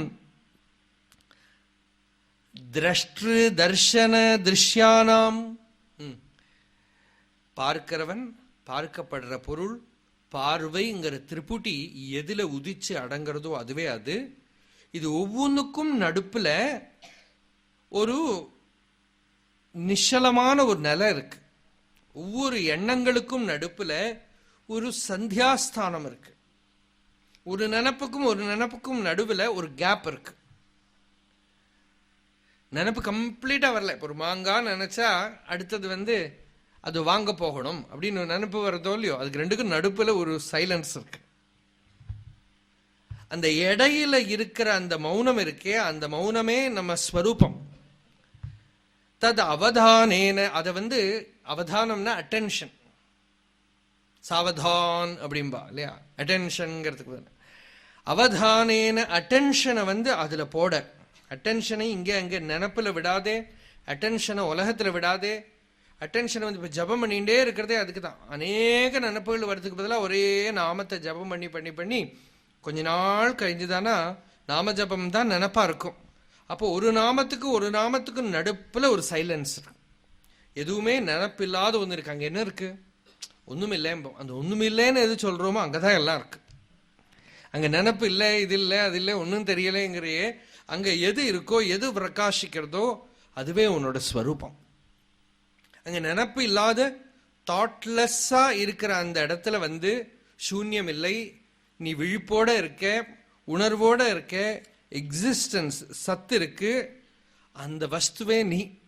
அந்த இடத்துல உனக்கு கவனம் வந்துடுத்தானா, அதுவே நான் அப்படிங்கிற ஒரு ஏற்றுக்கொள்ளல் வந்துடுத்தானா, அதுவே சாட்சாத்காரமாகும். இப்படி வசிஷ்டர் உபதேசம் என்றார். ராமர் சொல்றார், எனக்கு திரும்பவும் இது என்னோட தெளிவு ஏற்படுறதுக்காக எனக்கு சொல்லுங்கோ அப்படின்னு கேட்கிறார். மகா பிரளயத்துல எல்லாம் முடிஞ்சு போனப்புறம் எது அவசேஷிக்கிறதோ அதுவே பிரம்மவஸ்து. சுஷுப்தியில எல்லாம் லயமானப்புறமும் எது அவசேஷிக்கிறதோ அதுவே பிரம்மவஸ்து. நாசயித்வா ஸ்வமாத்மானம் மனசோ விருத்தி சம்சயே சத்ரூபம் யத் அநாக்கேயம் தத்ரூபம் தஸ்ய வஸ்துனா. அற்புதமான ஸ்லோகம். எல்லாத்தையும் நீக்கம் பண்ணி, நினப்புகளை எல்லாம் நிவர்த்தி பண்ணி, விவகா உபாதிகளை எல்லாம் நீக்கம் பண்ணி, எல்லாம் இல்லாம அனுப்புற என்ன இருக்கு பாருங்க. உபனிஷத்துல ஒரு வழி பண்ணார். சாப்பாடு இல்லாம 15 நாள் இருந்தார். ஸ்வேதகேத்துக்கிட்ட சாப்பிடலை. அதனால ருக்வேதம் யஜுர்வேதம் எல்லாம் படிச்சிருக்கான். 4 வேதமும் படிச்சிருக்கான். இப்போ வேதம் சொல்லு அப்படின்னா ஒன்றும் தோல்ல மாட்டேங்கிறது. என்ன 15 நாள் சாப்பிடல. இப்போ என்ன புரியுறது உனக்கு? நீ வேதம்னு எதை பைஹார் பண்ணி வச்சுருக்கியோ, உன் மனசில் என்னென்ன எண்ணங்கள் வருதோ எல்லாம் சாப்பாடால் பண்ணப்பட்டிருக்குப்பா. சாப்பாடு இல்லையானால் அது போயிடுது. ஆனால் சாப்பாடு இல்லைன்னா உனக்கு ஒன்றும் நினப்பு வரல. நீ இல்லாம அகலையே, நான் இருக்கேன், அதை பிடிச்சிக்கோ. தத்துவமசி ஸ்வேதகேது. அந்த சாப்பிடாம இருக்கிறத அன்னத்தால பண்ணப்பட்ட பொருள் அன்னத்தோடு போயிடுறது. தண்ணி குடிக்காம இருந்தா பிராணனும் சோஷிச்சு போயிடும். ஆனால் இது எதுவுமே, இந்த அன்னம் பிராணன் எதுவுமே என்னோட ஸ்வரூபத்தில் இல்லை. ஸ்வரூபம் இதுல இருந்து விலகி நிற்கிறது. இதெல்லாம் இல்லாம பண்ணி காட்டி கொடுக்கறது இல்லையா? இப்ப யோகமும் ஒரு உபவாசம் தானே. நினப்பில்லாமல் இருக்கிறதுங்கிறது சாப்பிடாம இருக்கிறது தானே. கண்ணால எதுவும் பார்க்கல, காதால எதுவும் கேட்கல, ஆகாரத்தை பூரா விட்டுடுது.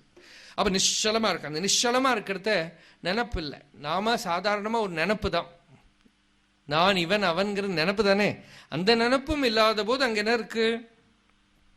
ஏதோ ஒன்று இருக்கு. அநாக்கியம், அனபிவியக்தம், எத்கிஞ்சித் அவசிஷ்யது. இன்னதுன்னு சொல்ல முடியாததும் இப்படியே அப்படிங்கிற ரூபம் இல்லாததுமான ஏதோ ஒரு இருப்பு இருக்கு. அந்த இருப்பு இருக்கோ இல்லையோ, அந்த இருப்பு தான்ப்பா நீ.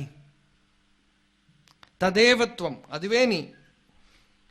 தஸ்ய தத்ரூபம் தஸ்ய வஸ்துனஹ சிதேஹே ஜீவஸ்வபாவாயாஹ யத் அச்சேத்யோன்முகம் பபுஹும் சின்மாத்திரம் விமலம் சாந்தம் தத்ரூபம் பரமாத்மனஹ அங்கலக்னேபி வாதாதௌ ஸ்பர்ஷாத்ய அனுபவம் வினா ஜீவதேதசோ ரூபம் யத்தத் பரமமாத்மனஹ அஸ்வப்னாயா அனந்தாயா அஜடாயா மகாமதே யத்ரூபம் சிரநித்ராயாக தத்ரூபம் பரமாத்மனஹ.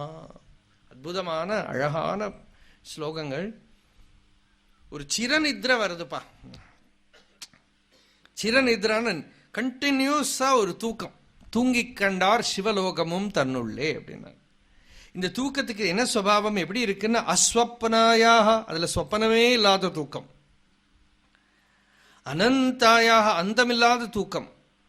அஜடாயா, சாதாரண தூக்கம் ஜடமான தூக்கம். இது அஜடமான தூக்கம், சைதன்ய ஸ்வரூபமான தூக்கம். யத்ரூபம் சிரநித்ராயாக, எது சிரநித்ரை, அதுக்கப்புறம் அந்த நித்ரையிலேருந்து எப்படி நம்ம தூங்கினா பிரபஞ்சம் மறைஞ்சு போயிடுறதோ, நான்கிற எண்ணம் மறைஞ்சு போயிடுறதோ, அந்த மாதிரி இருக்க சமாதி நிர்விகல்பமான தூக்கம். விஸ்ராந்தி மாசாத்திய துரிய தல்பே விஸ்வாத்யவஸ்தா திரிதயோபரிஸ்தே அப்படின்னு யோகதாராவலியில வரும். அதுல போய் தூங்குறான். துரியம்ங்கிற கட்டில போய் படுத்துட்டு இருக்கான் அப்படின்னு. ஜாகிரத் சொப்னம் சுஷுப்திங்கிறத தாண்டி துரியம்ங்கிற அந்த சோஃபால போய் படுத்துட்டு இருக்கானோ. அங்க சொப்பனம் இல்லை, தூக்கம் இல்லை, ஜடமானது இல்லை, சைதன்யம் மட்டும் இருக்கு. வேதனஸ்ய பிரகாசஸ்ய திருஷ்யஸ்ய தமசஸ்ததா வேதனம் யத் அநாத்யந்தம் தத்ரூபம் பரமாத்மனஹ. எல்லா உலக விஷயங்களை தெரியறதுக்கு எது காரணமா இருக்கும்? திருஷ்யத்துக்கெல்லாம் பிரகாசம் கொடுத்துட்டு இருக்கிற எந்த திருக்கு இருக்கோ, இருட்டு கூட எதனால தெரியறதோ, இருட்டை கூட பிரகாசப்படுத்துறது எந்த வெளிச்சமோ, எதுக்கு ஆதி அந்தம் இல்லாம ஸ்வயமேவ தன்னை தெரிஞ்சுட்டு இருக்கிற ஸ்வயம் பிரகாச வஸ்துவோ, அதுதான் பரமாத்மாவோட ஸ்வரூபம். விவகாரமெல்லாம் பண்ணிட்டு இருக்கிற போது உள்ளேயும் பாஷாணவத அவஸ்திதி, ஒரு பாறாங்கல்லு போல அசங்காம ஸ்வரூப நிஷ்டை இருக்கு பாரு, அதுதான் ஞானிக்கு லட்சணம். இப்படி எல்லாம் சொல்லி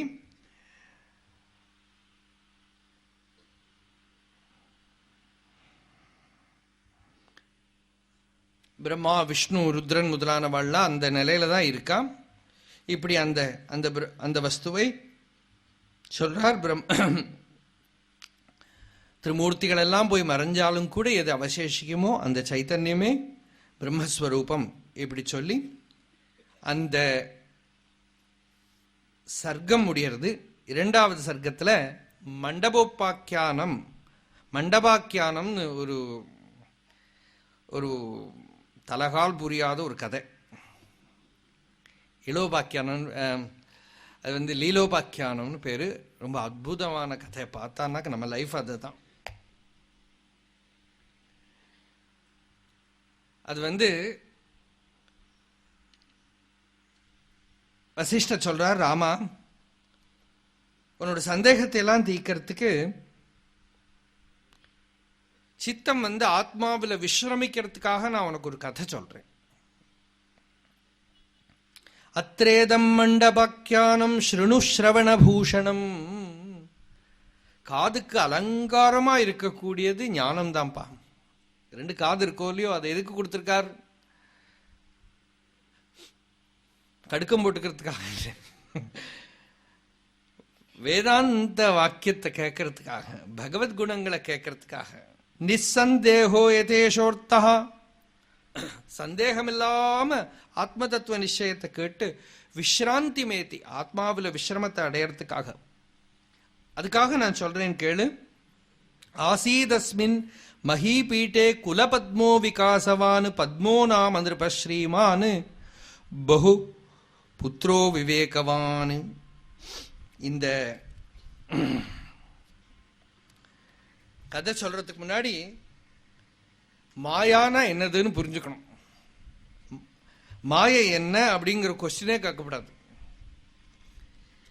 உள்ள வஸ்துவை பத்தி தான் கேள்வி கேட்கலாமே தவிர, இல்லாத வஸ்துவை பத்தி நாம கேள்வி கேட்டோம்னா இல்லாததை போய் மாட்டின்னு விடுவோம். மாயை என்னன்னு கேட்டா அதுல போய் மாட்டின்னு விடுவோம். அது இந்திரஜாலம். யுக்தி சூன்ய வஸ்து பிரகாசஸ்ய சம்ஞா மாயா அப்படின்னு. என்னெல்லாமோ தெரியும், ஆனா அதுக்கு ரீசன் தேடினா கிடைக்கவே கிடைக்காது. அதுக்குதான் மாயான்னு பேர். யுக்தி சூன்ய அப்படின்னா யுக்தி இல்லை, ஆனா வஸ்து தெரியும், அதுக்குதான் மாயான்னு பேர். அதனால மாயைக்கு இந்த லோகத்துல என்னெல்லாமோ காட்ட முடியும். ஒரே சத்தியம் பல பேருக்கு அனுபவிப்போம். நம்மளாம் ஒரே லோகத்தை பார்க்குற மாதிரி பார்த்துட்டு இருக்கோம் இல்லையா? இதெல்லாம் நமக்கு கன்ஃபியூஷனுக்கு காரணமாகிறது. பல உலகங்கள் இருக்கு. இல்லை, இன்னைக்கு சயின்ஸ் பார்த்தீங்கன்னா இனி எங்கேயாவது ஜலம் இருக்கா, ஆக்சிஜன் இருக்கா, இனி வேற ஏதாவது என்னெல்லாமோ புழுகு வரிசையாக விட்டுன்னு இருக்கோம். இங்கே வந்து பார்த்தோங்கிற அதை பார்த்தோங்கிற ஒருக்கா 9 பிளானட்ஸ்ன்னு நம்மளாம் படித்து பரீட்சை எழுதினோம். இப்போ சட்டுன்னு சொன்னால் ஒரு பிளானட்டை காணுங்கிறா, அது இல்லவே இல்லைங்கிறா. நம்ம இப்போ ஆன்சர் தப்பாக எழுதினதில் இப்போ யாரும் திருப்பி கொடுப்பா. அப்புறம் திருப்பி 9 பிளானட் இன்னொரு பிளானட் வந்திருக்குங்கிற அவ பாட்டுக்கு விட்டுன்னு இருக்கா. அப்புறம் மார்ஸுக்கு போனோங்கிறா, மூணுக்கு போனோங்கிறா, ஏதேதோ பிளானட்ஸோட கதையெல்லாம் சொல்லிட்டு இருக்க. இதெல்லாம் நாம அவ சொல்ற கதையெல்லாம நாம நம்புறோம் இல்லையா? மாயையும் நமக்கு கதை சொல்லிண்டே. அவ ஒரு பழைய பாட்டி, வயசான பாட்டி, அவ பாட்டு கதை சொல்லிண்டே இருக்கா. அது ஞானானந்த சுவாமிகள் பாடுவார்னு ஒரு பாட்டு கூட சொல்லுவா. அவர் இப்படி வச்சுட்டு இருப்பாளோ இல்லையோ, அப்ப தாத்தா ஏன் பொடி போடுறீங்களாம் கேட்டாரோ ஒருத்தர். அப்ப பாட்டு கூட சொன்னார் அவர், தாத்தா தாத்தா பொடி குடு, பாட்டி பாட்டி வழிவிடு, தாத்தா கொடுத்த பொடி காத்தோடு போச்சு, மாய பாட்டி விலக. அப்படி ஒரு பாட்டு என்ன பாடுவா இவா, பஜன சம்பிரதாயத்துல பாடுவா. அந்த பொடி குடுனாக்கா, பொடியால் மயக்கியன் போதத்தை பறித்து உன் போதத்தை காட்டினே அருணாச்சல. ஞானம்தான் பொடி, அந்த மகா வாக்கியம் தான் பொடி, அந்த சின்முத்திரை ஜீவ பிரம்ம ஐக்கிய ரூபமாக இருக்கிற உபதேசம். பாட்டி பாட்டி வழிவிடுன்னா பாட்டி யாருன்னா மாய. நீ வழிவிட்டா தான் அந்த சத்தியத்தை பார்க்க முடியும். அப்ப அதனால ஈஸ்வரன் தாத்தா, முன்னை பழம்பொருளுக்கும் முன்னை பழம்பொருள், ரொம்ப வயசானவர்.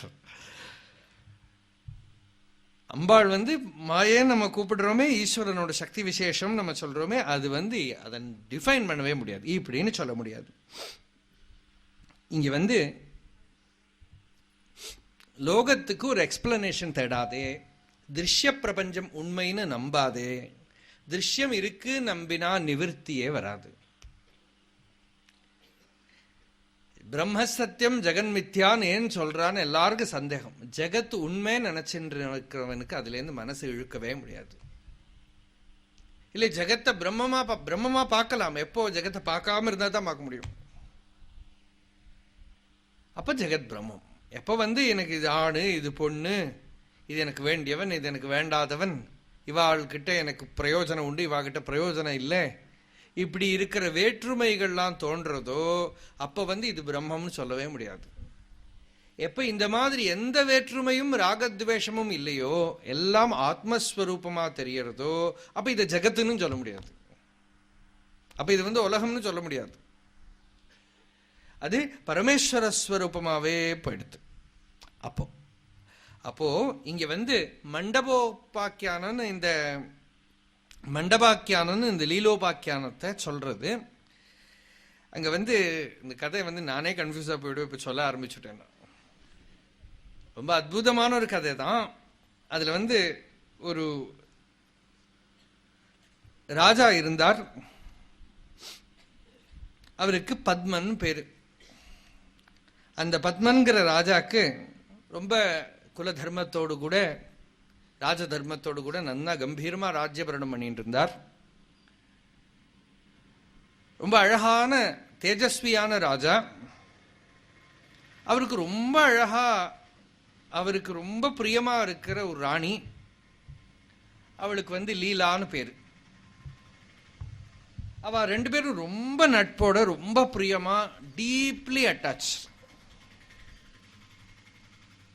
அதனால என்ன, இந்த பிரியம், ரொம்ப அட்டாச்மெண்ட் இருக்கிறது, ரொம்ப சந்தோஷமா இருக்கிறதே நமக்கு தோணும், ஐயோ ஏதாவது வந்துடாம இருக்கணுமே, எங்கேயோ அவருக்கு ஏதாவது ஆயிடுமோ, என்னை விட்டுட்டு போயிடுவாரோ அப்படின்னு இந்த அம்மாவுக்கு பயம். அவருக்கும் பயம் இருக்கும். இவருக்கு ஏதாவது ஒரு கோல்டு வந்தா கூட போய் அப்பப்போ ஹாஸ்பிட்டலில் போய் எல்லா செக்கப்பும் பண்ணிட்டு வருவான் இல்லையா. ஒன்றும் இல்லைன்னு சொன்னா அவள் திருப்தி வராது. ஹாஸ்பிட்டல் ஏதாவது இருக்குன்னு சொல்றவரை டெஸ்ட் பண்ணிட்டே இருப்பான். இந்த ஹாஸ்பிட்டல் ஒன்றும் நன்னாவே இல்லைப்பா, என்ன ஒன்றும் இல்லைன்னு விட்டான் அப்படிம்பா. அது எங்கேயாவது போய் ஏதோ கொஞ்சம் ஏதோ பிபி கிபி ஏதோ சொல்லிட்டு வரணும், அப்பதான் ஒரு திருப்தி. ஏன்னா இதெல்லாம் எங்கேருந்து வருதுன்னா இந்த பயத்திலேருந்து வருது. இந்த பயத்தினால இந்த லீலா என்ன பண்ணா, அவளுக்கு ஒரே பயம், என்னோட ஹஸ்பண்ட் என்னை விட்டுட்டு போயிடுவாரோ, ராஜா என்னை விட்டுட்டு போயிடுவாரோ, அவரு நானும் அவ்வளவு பிரியமா இருக்கோமே, அவ்வளவு அன்போடு இருக்கோமே அப்படின்னு ரொம்ப நினைச்சுட்டு அவ பிராமணர்களை எல்லாம் கூப்பிட்டா. ஞான விருத்தாக, தபோ விருத்தாக எல்லாரையும் கூப்பிட்டு அவள்கிட்ட எல்லாம் கேட்டார், இந்த மரணம் இல்லாம ஆகிறதுக்கு என்ன வழி அப்படின்னு கேட்டார் அந்த பிராமணர்கள் கிட்ட. இதெல்லாம் கேட்டு அந்த பிராமணர்கள் எல்லாம் நல்லா ஆராதனை பண்ணி பூஜை பண்ணி, நீங்க என்ன தபஸ் வேணா சொல்லுங்க, என்ன உபாசனை வேணா சொல்லுங்க, நான் பண்றேன், என்னோட பர்த்தாக்கு மரணம் வராம இருக்கணும். அப்புறம் நானும் இருக்கணுமோ இல்லையோ. ஒரு பக்தர் ரமண பகவான் கிட்ட சொன்னார், நீங்க 100 வயசு இருக்கணும், அது நான் பார்க்கணும். அவர் ஏற்கனவே ரமண பகவானை விட 10-15 வயசு பெரியவர். அப்ப பகவான் சொன்னார், என்ன சாமர்த்தியம் பாரு அவருக்கு, அப்ப 115 வயசாவது அவர் இருந்தாகணும். நான் 100 வயசு இருக்கணுமாம், அவர் பார்க்கணுமாம். அது மாதிரி இந்த அம்மா தபஸ் பண்ணி பிராமணர்கள் கிட்ட கேட்கிறா, என்ன தபஸ் வேணா நான் பண்றேன். அப்பா அவ சொன்னா, இல்லைம்மா, ஜபம் தபம் இதனால எல்லாம் நம்மளால என்ன வேணா சாதிக்க முடியும், ஆனா மரணத்தை இல்லாம பண்ண முடியாது. மரணத்தை இல்லாம பண்றதுங்கிறது நம்மளால சாத்தியமாகிற விஷயம் இல்லை. அதனால நீங்க என்ன பண்ணலாம், வேற ஏதாவது கேட்டுக்கலாம், நீங்க உபாசனை பண்ணி பார்க்கலாம் அப்படின்னா. அப்ப அந்த அம்மா நினைச்சு பார்த்தா, ஐயோ நான் பிராமணர்லாம் கூப்பிட்டு கேட்டேன், ஒன்றும் ஆன்சர் கிடைக்கல, இனிமே எனக்கு ஒரே ஒரு இதுதான், அவர் செத்து போறதுக்கு முன்னாடி நான் செத்து போனா தேவலை, இல்லையே ஒரு காலம் அவர் இறந்து போயிட்டார் கூட அவரோட ஜீவன் என்னை விட்டு விலகாம இந்த ஒரு அரமனைக்குள்ளேயே, இந்த மண்டபத்துக்குள்ளேயே என் கூட இருக்கணும், இப்படி ஒரு சங்கல்பம். அவ என்ன பண்ணா, தபஸ் பண்ணினா. தபஸ் பண்ணினது சரஸ்வதி தேவியை பண்ணினா. ஞப்தி தேவின்னு பேரு. ஞப்தி தேவின்னு அவளுக்கு பேரு. ஞானத்துக்கு தான் ஞப்தின்னு பேரு. அந்த ஞப்தி தேவிய தபஸ் பண்ணினா அம்பாள் முன்னால வந்தா, வந்து உனக்கு என்ன வேணும்மா கேட்டா, உன்னோட தபஸினால் நான் ரொம்ப சந்தோஷப்பட்டிருக்கேன், உனக்கு என்ன வேணும்? ஜெய ஜெய ஜன்ம ஜராஜ்வால ஜுவாலாதாக தோஷ சசி பிரபே ஜெய ஹார்தாந்தகாரௌக நிவாரண ரவி பிரபே அம்பமாதா ஜெகன்மாதா திராயஸ்வ கிருபணாமிமாம் இதம் வரத்வயம் தேஹி யதிஹ பிரார்த்தியதே மயா. மரணம் இல்லாம ஆகணும்னு கேட்க முடியாது. அதனால என்னோட பர்த்தா வந்து நான் மரணம் அடையிற வரைக்கும் என்னோட இந்த மண்டபத்துக்குள்ளேயே இருக்கணும். அவர் மரணம் அடைஞ்சா கூட. 2, நான் எப்ப நினைச்சாலும் நீங்க என் முன்னால பிரத்யட்சமாகணும்.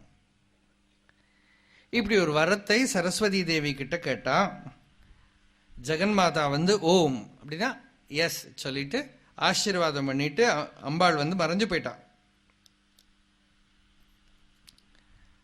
இப்படி கொஞ்ச நாள் சுகமா ஆனந்தமா வாழ்ந்துட்டு இருக்கேன். இவருக்கு வயசாயிடுத்து, உடம்பு முடியாம ஆயிடுத்து, சரீரம் சோஷிச்சு கொடுத்து இறந்து போயிட்டார். ராஜா பத்மன் இறந்து போயிட்டார். இந்த லீலா என்ன பண்ணினா, இந்த பேர்லாம் கரெக்டா ஞாபகம் வச்சுக்கணும், ஏன்னா உள்ளுக்கு இனிமே தான் கன்ஃபியூஷன் வரப்போச்சு. இவ என்ன பண்ணினா, அவர் சரீரத்தையெல்லாம் நல்லா பூவை போட்டு மூடி அழுதுண்டே இருக்கா, கதறிண்டே இருக்கா. சரஸ்வதி தேவியை கூப்பிட்டா, அம்பாள் முன்னாடி வந்துட்டான். ஏம்மா என்ன கூப்பிட்டேன்? இல்லை இது பாருங்கோ. அப்பதான் அம்பாள் தான் வந்து சொல்றா, பூவால மூடு, அவர் உனக்கு நஷ்டமாகாது, இங்கேயே கிடைப்பார் அப்படின்னு சொல்லி, இந்த சரீரம் தான் உனக்கு வந்து இந்த பிளெயினை தாண்டி போறதுக்கு தடையா இருக்கு. இந்த சரீரம்ங்கிற ஒரு இதுக்குள்ள மாட்டின்னு இருக்கிறது, இந்த பைனாகுலரால பார்த்தா இந்த லோகம் தான் தெரியும். இந்த சரீரத்தை தாண்டி உள்ள போனா சித்தாகாசம், சிதாகாசம், பூதாகாசம்னு 3 இருக்கு. அந்த பூதாகாசங்கிறது இது, இந்த அவுட்டர் ஸ்பேஸ். இதுக்குள்ள சித்தாகாசம் இருக்கு. அதுக்குள்ள அநேக அநேக அநேக ஜீவங்கள், அநேக பீயிங்ஸ், அநேக பிராணிகள்லாம் இருக்கு, பல பல லோகங்கள் இருக்கு, பல மண்டலங்கள் இருக்கு. இதுக்கெல்லாம் அதிஷ்டானமா எதுவுமே இல்லாம சுத்த சைதன்ய ஸ்வரூபமா இருக்கிற சிதாகாசம் இருக்கு.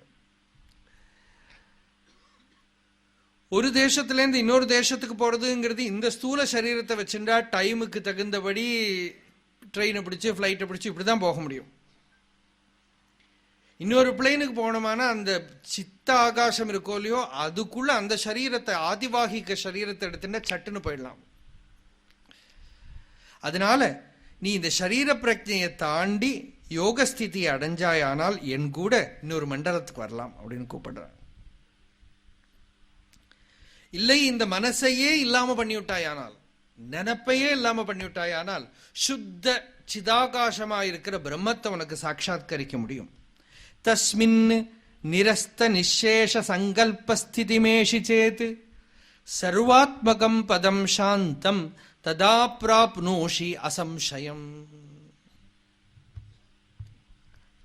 அம்பாள் வந்து அனுகிரகத்தை பண்ணி விடுறா. அவன் சொல்றா, இந்த மாதிரி இலூஷனுக்கு போறதுக்கு முன்னாடி நீ வந்து பலாப்பழத்தை வெட்டுறதுக்கு முன்னாடி எண்ணெய் போட்டுக்கணுமோ இல்லையோ கையில, இல்லாட்டா தெரியாதவா வெட்டினா கையில ஒட்டிக்கும், காலில் ஒட்டிக்கும், தாடியில ஒட்டிக்கும், எல்லா இடத்துலையும் ஒட்டின்னுடும். அதனால எண்ணெய் போட்டுக்கிற மாதிரி முதல்ல ஞானத்தை உள்ள வச்சுக்கோ. நிரஸ்த நிசேஷ சங்கல்ப ஸ்திதிமேஷி ஏஷி, எல்லா ஆசைகளையும் நீக்கம் பண்ணி, சித்தவருத்திகளை எல்லாம் நீக்கம் பண்ணி, சுத்த சின்மாத்திரமா ஆத்மஸ்வரூபமா இருக்கிற அந்த நிலையை பிடிச்சுக்கோ. அத்தியந்தாபாவ சம்பத்தியா, இந்த ஜகத் இல்லை, சரீரம் இல்லை, நான்கிற அந்த பர்சனல் சென்ஸ் இல்லை, சுத்த சைதன்யம் தான் இருக்கு. அப்படிங்கிற அந்த ஆத்ம ஞானத்தை நீ சமாதி பரிசீலனத்தினாலதான் அடைய முடியும். எது எது உபாதி தெரிகிறதோ தன்னை உபாதி விட்டு ஓர்வது, உபாதியை நீக்கம் பண்ணி சுத்த சைதன்யம் மாத்திரமான நிலையில இருந்து பழகு. அந்த இதை சொல்லி அம்பாள் கொஞ்சம் மறைஞ்சா. லீலா என்ன பண்ணினா, ஏகாந்தமா ஒரு இடத்துல இருந்து அம்பாள் கூட உட்காந்துட்டு இப்படி பண்ணு அப்படின்னு சொல்லி சமாதி நிலையை கத்துக் கொடுத்தா. இவளும் இருந்து ரொம்ப வேகம் சரீரம் மனசுங்கிற உபாதிகளை எல்லாம் நீக்கம் பண்ணி சுத்த சைத்தன்ய ரூபமா இருக்கிற அந்த நிலையை கத்துண்டா. அப்புறம் மெதுவா அந்த சைதன்யாகாரத்துல இருந்து சித்தத்துல திருப்பி அவ பர்சனல் செல்ஃபுக்கு வரத்துக்கு பதிலா என்ன பண்ணினா யோக சக்தியினால ஒரு ஆதிவாகிக்க சரீரம், அந்த சூக்ஷ்ம சரீரத்துல அம்பாள் கூட்டின்னு போற ஒரு பிளெயினுக்கு யாத்திரை பண்ணினான். ரமண பகவான் கூட சொல்றார், காவியகண்ட கணபதி முனி திருவட்டியூர்ல இருக்கிறத மலையில விருபாட்ச குகையில படுத்துட்டு இருந்தேன். சட்டுன்னு பார்த்தா அப்படியே போற மாதிரி இருந்தது. அப்புறம் எங்கேயோ போய் இறங்கினேன். ஒரு கணபதி கோவில், இது திருவொட்டியூர்னு தெரிஞ்சது. காவியகண்டருக்கு பகவான் அங்க வந்ததாகவும் தலையில கையை வச்சு ஆசீர்வாதம் பண்ணதாகவும் எல்லாம் ஒரு தரிசனம். இப்படிதான் சித்தர்கள் யாத்திரை பண்ணுவா போல் இருக்கு அப்படின்னு புரிஞ்சுட்டேன் அப்படிங்கிறார் பகவான். இல்லை, இங்க வாசிஷ்டத்துல இங்க வருது. இதெல்லாம் சும்மா நீங்க யுக்தி விசாரம் எல்லாம் பண்ணப்படாது, இது அப்படியே கேட்டுக்கணும். நமக்கு தெரிஞ்சது மட்டும்தான் லோகம் நினைச்சுக்க வேண்டாம், அதுக்குதான் இது. அதனால அப்படியே போய் அந்த மண்டபத்துல போய் பார்த்தா இவா ராஜா பத்மான் இருக்கானோ, இப்ப செத்து போனானே, அவ அங்க 16 வயசா உட்கார்ந்துட்டு இருக்காரு. செத்து போறது 80-90 வயசுல போனாரோ என்னவோ தெரியல. 16 வயசு ராஜகுமாரனா இவ கல்யாணமான ஏஜ்ல எப்படி இருந்தாரோ அந்த மாதிரி தேஜஸோட நிறைய மந்திரிகள்லாம் உட்கார்ந்து ஒரு சபை நடக்கிறது. கம்பீரமா என்ன நடக்கும். இவாள் அவளுக்கு பார்க்க முடியல, ஆனா இவளும் தபஸ்னால தேவி ஆயிட்டா சரஸ்வதி கூட. 2 பேருமா பார்த்துட்டு இருக்கா. பாருப்பா, உன்னோட பதி பாரு, ராஜாவா இருக்கார், வள்ளா இருக்கா, எல்லாம் ஒரே ஆச்சரியம். இந்த லீலாக்கு ஒரே ஆச்சரியம், அங்க என்னெல்லாமோ நடக்கிறது. இந்த லீலா கேட்டா, அம்மா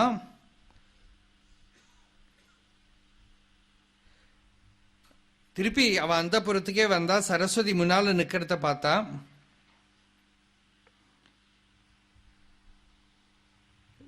கேட்டா, அம்மா இந்த மண்டபத்துக்குள்ளே எப்படி இன்னொரு லோகம், அதுக்குள்ளே இவர் எப்படி அங்க இருக்கார்? அம்மா, முன்னால இருந்த ஏதோ அனுபவத்தோட மெமரி தான் உனக்கு வேர்ல்டா தெரியறது. முன்னால நீ ஏதோ அனுபவிச்சதோட மெமரி எல்லாம் உன் முன்னால லோகமா தெரியறது.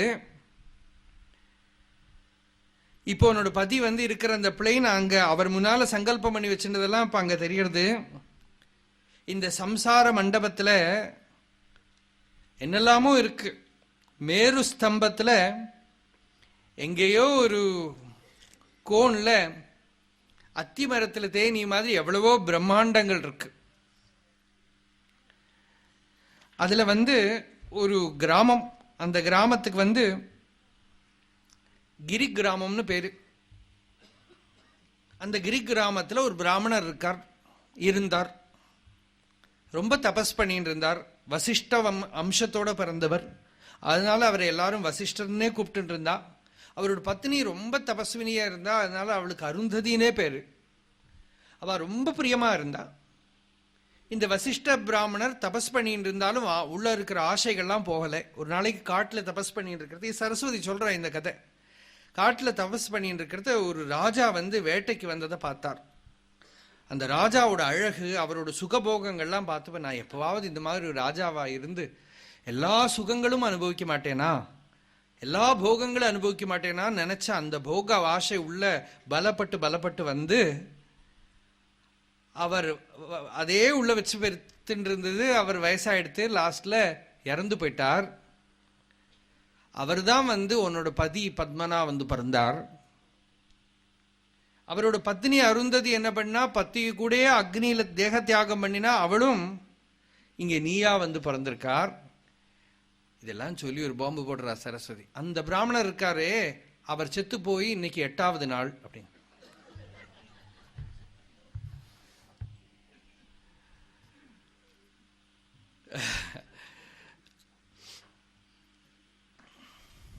அப்ப லீலா கேட்கிறா, தெய்வமப்பி அனர்த்தம் வக்தி, தேவதைகள் கூட பொய்ய சொல்லுவாளோ? அது எப்படி? நாங்க எத்தனை வருஷமா இங்க வாழ்ந்துட்டு இருந்தோம், எத்தனை வருஷம் நாங்க எல்லா சுகபோகங்களும் அனுபவிச்சுட்டு இருந்தோம். அதுக்கடையில அவர் போன ஜென்மத்தில் இருக்கிற கதையை நீங்க சொல்லிட்டு 8 நாள் முன்னால்தான் அந்த பிராமணர் இறந்து போனார்னா நான் எப்படி நம்புறது அப்படின்னு. அம்மா, இந்த தேசம் காலம் இதெல்லாம் மனக்கல்பிதம் தான். இப்படி அப்படிங்கிறதெல்லாம் இந்த மனசுல இருக்கிற எல்லாம் கல்பனை தான். இதெல்லாம் வாஸ்தவம் இல்லை.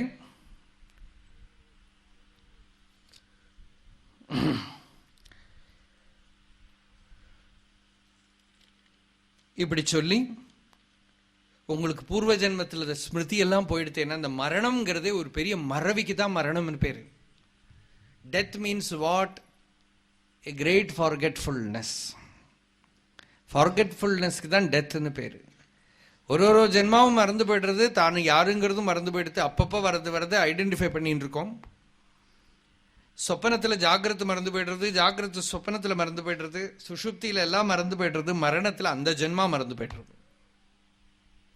யாருக்கும் போகிற ஜென்மா வந்து ஞாபகம் இல்லையே. இப்படி சொல்றத அந்த லீலா கேட்குறா, அது எப்படி அம்மா 8வது நாள் மரணம் சொல்றேன், நாங்கள் இங்கே இருக்கோமே, இது எனக்கு புரியலையே. தேசதைர்யம் யதா நாஸ்தி காலதைர்யம் ததாங்கனே பிரதிபா மாத்திரகாத் அந்யத் சித்விலாசைக ரூபிணா. சித்விலாசம் பண்ணக்கூடிய அந்த பரமேஸ்வரனுக்கு அவனோட பிரதிபை விளையாட்டு தான் இதெல்லாம். சொப்பனத்தில் வந்து ஒரு க்ஷணத்தில் 10 வருஷம் ஆயிடும், ஒரு ஜென்மாவே கூட ஆயிடலாம். அந்த பிராமணர் செத்து போய் இங்கே வந்து பறந்து நீங்கள் இப்படி வாழ்ந்ததாக நீங்கள் இப்படி நினச்சின்னு இருக்கீங்க. பூர்வ ஜென்மா உங்களுக்கு மறந்து போயிடுத்து.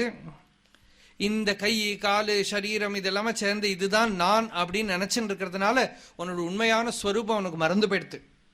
விஸ்மிருத்திய பிராக்தனம் பாவம் அந்யம் பஷ்யதி சுப்ரதே ஆதேயோஹமிஹாதாரே ஸ்திதோஹமிதி சுந்தரி ஹஸ்தபாதாதிமான் தேஹோ மமாயமிதி பஷ்யதி ஏதஸ்யாஹம் பிதுஃப் புத்திரஹா வர்ஷாணி ஏதானி சந்திமே. நான் இந்த அப்பாவோட பிள்ளை, இவ்வளவு வயசு, இப்படியெல்லாம் நினைச்சுட்டு இருக்கேன். இமேமே பாந்தவாக, இவெல்லாம் எனக்கு சொந்தக்காரா, இது என்னோட அழகான வீடு, இப்படி இருக்கிற மோகத்துக்குள்ள நீ மாட்டின்னு இருக்கேம்மா இப்படி சொல்லி. அதனால இதெல்லாம் தாண்டி சுத்த நிர்வாணஸ்வரூபமாக இருக்கிற ஆத்மாவில் இருந்தாயானால் பிரபஞ்சமோ வெளி விஷயங்களோ உன்கிட்ட இல்லைங்கிறது உனக்கு தெரியும். அந்த நிலையில் ஆதிவாகிக சரீரத்தில் நாம யாத்திரை பண்ணினால் அந்த பிராமணனோட கிரகத்தை கூட உனக்கு காட்டி கொடுக்க முடியுங்கிறா சரஸ்வதி. அந்த மரணம் நடந்த இடத்துக்கு உன்னை வேணா கூட்டின்னு போக முடியும். அச்சேத்ய சித்ரூபமயீம் பரமாம் பாவனீம் திருஷம் அவலம்பியே மமாகாரம் அவமுச்சிய பவாமல ஏவம் ஸ்திதேதம் பஷ்யாவஹா சஹசர்கம் அனர்கலம் அயம் தத் தர்ஷனத்வாரே தேகஸ்தவ மகார்கலா. இந்த தேகம் உன்னோட மகா அர்கலம். அர்கலம்னா சங்கிலி, செயின். இந்த உடம்பு இரும்பு சங்கிலி மாதிரி உன்னை பிடிச்சி கட்டி போட்டிருக்கு. ஒரு ஹையர் பிளேனை பார்க்க விடாம ஒரு லுடிகுரஸ் கிளாஸை வச்சுன்னு பார்த்தா என்னெல்லாமோ தெரியுமோ இல்லையோ, அந்த மாதிரி இந்த உடம்பை வச்சுட்டா ஒரு லிமிட்டட் சர்க்கிள் தான் தெரியறது. சொப்பனத்தில் பார்த்தா என்னெல்லாமோ தெரியறது. இந்த உடம்புங்கிற அந்த லிமிட்டேஷன் எடுத்து விட்டானா அனந்தமா இருக்கிற பூர்ண வஸ்து தெரியும். நீ நினைச்சுட்டு இருக்க அந்த உடம்பை வச்சுட்டு தான் தெரியறது நினைச்சுட்டு இருக்க. அதனால நீ வந்து இப்போ அபியாசம் இல்லாததுனால உனக்கு அது தெரிய மாட்டேங்கிறது. அபியாசம் இல்லாததுனால உன்னோட ஏன் வந்து அந்த இவர்கிட்ட போய் பேச முடியல. தேவா தன்னோட பர்த்தாவை அங்க ராஜாவா பார்த்த போனா உனக்கு அபியாசம் இல்லை. இன்னமும் உனக்குள்ள வந்து நான் வந்து லீலா அப்படின்னு ஒரு நினப்பு இருக்கு. நான் வந்து இந்த பர்சன் ஒரு நினப்பு இருக்கு. அந்த வாசனை இருக்கிறதுனால அந்த சைத்தன்யத்தை பிடிச்சு கட்டி போட்டிருக்க அந்த ஸ்மால் ஐடென்டிஃபிகேஷன். அந்த ஐடென்டிஃபிகேஷனை இன்னமும் நீ தாண்டலை. இன்னமும் அபியாசத்தினால திருடம் பண்ணி இந்த லிமிட்டட் செல்ஃபோட அந்த அந்த அந்த ஜெயில நீ அந்த பிரிசன் ஹவுஸை நீ தாண்டி விட்டாயானால் நீ வந்து அங்க வந்து அகண்டமா இருக்கிற நிலையை அடைய முடியும். அதுக்கு நீ வாசனா தானவம் நூனம் யதாத்தே ஸ்திதி மேஷ்யதி ததா ஆதிவாகிகோ பாவகா புனரேஷ்யதி தேகக்கா. அந்த வாசனைகள் இல்லாம பண்ணி விடுத்தானா அகண்டமான சரீரத்துல பிரஜாபதி எப்படி இருக்கானோ அந்த மாதிரி இருக்க முடியுமா? இதெல்லாம் குவைட் பாசிபிள். இதெல்லாம் வந்து நம்ம இருக்கிற சாதாரண பிள்ளைனை வச்சுட்டு பார்க்கப்படாது. இந்த எப்படி வந்து அகண்டமான அந்த பூர்ணத்துவம் ஈஸ்வரனுக்கு ஒரு சரீரம் இருக்கோ அந்த சரீரத்தை அடைய முடியும். அதனால வாசனைகள் லிமிட்டடா இருக்கிற நான் இவன் என்னோட வீடு இது எனக்கு இந்த ராகம் துவேஷம் அப்படிங்கிற லிமிட்டேஷனை விட்டுட்டு அந்த ஜீவன் முக்தையா இரு அப்படின்னு உபதேசம் பண்ற அம்பாள். அதை வாங்கிட்டு இந்த லீலா ஆத்ம விசாரம் பண்றா. ஆத்ம விசாரம் எப்படி பண்ணணும்னு கேட்கறா. அதாவது இவ வந்து இப்படி கூட்டிட்டு ஆகாசத்துல பறந்து போறதையே வேதாந்த விசாரம் பண்ணிட்டே போறா. தச்சிந்தனம் தத் கதனம் அதையே நினைக்கணுமா, வேதாந்த விஷயத்தையே நினைக்கணும். யாராவது பேச வந்தா கூட இதையே பேசணும். அந்யோன்யம் தத் பிரபோதனம். ஒருத்தர் இன்னொருத்தருக்கு இத போதிக்கணும்.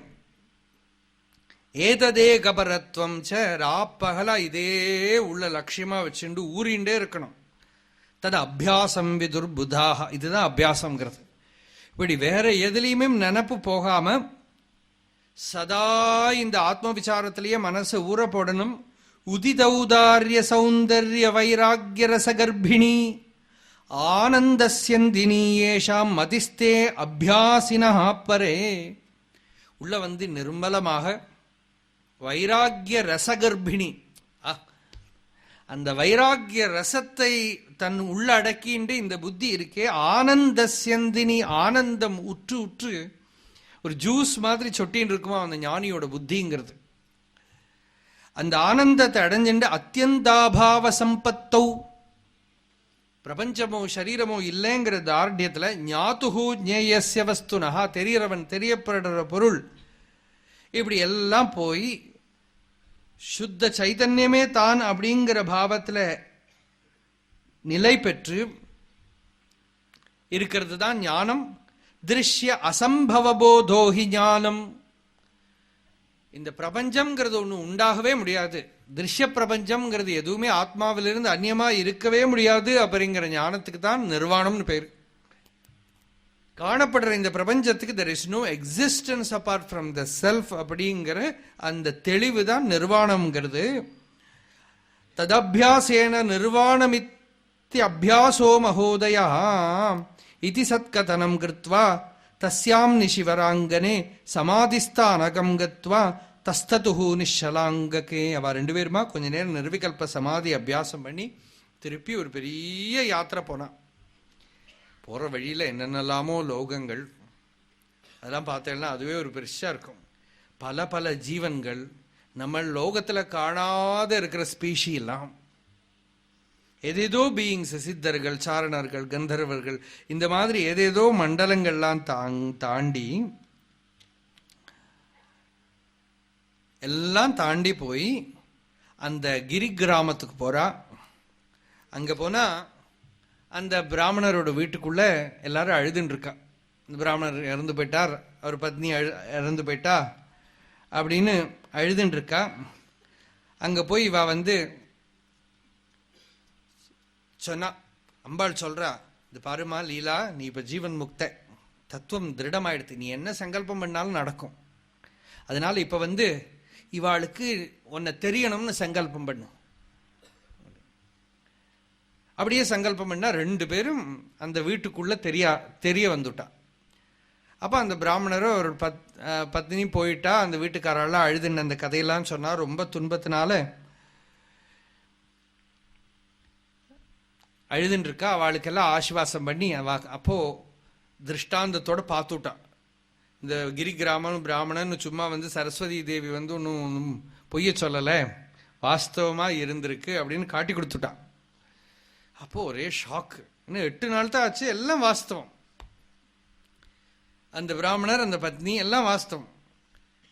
இப்ப கேட்கிறா, ஆமா இந்த பிராமணர் வீட்டில் நம்ம அப்பியர் ஆனோம், இதே மாதிரி என்னோட ஹஸ்பண்ட் முன்னாலே எனக்கு அப்பியர் ஆக முடியல, அவர் அந்த மண்டபத்தில் இருக்காரு. அது ஏன்னாக்கா அப்ப நீ வந்து ஜீவன் முக்த இல்லை. அப்ப நான் ஒரு கிருபைனால உனக்கு காட்டி கொடுத்தேன். அப்போ உனக்கு இன்னமும் சங்கல்பம் இதெல்லாம் பிரதிபந்தம் இருந்தது. இப்போ உனக்கு பிரதிபந்தம் இல்லை, இப்ப வா போறோம், அங்கேயும் போய் என்டர் பண்ணலாம் அப்படின்னு. சரின்னு திருப்பி கிளம்பி போய் அந்த சம்சார மண்டபத்துக்குள்ள போறா. இவா வீட்டுக்குள்ளே தான் அந்த மண்டபம் எல்லாம் இருக்கு, எல்லாம் ஒரே ரூபுக்குள்ளதான்.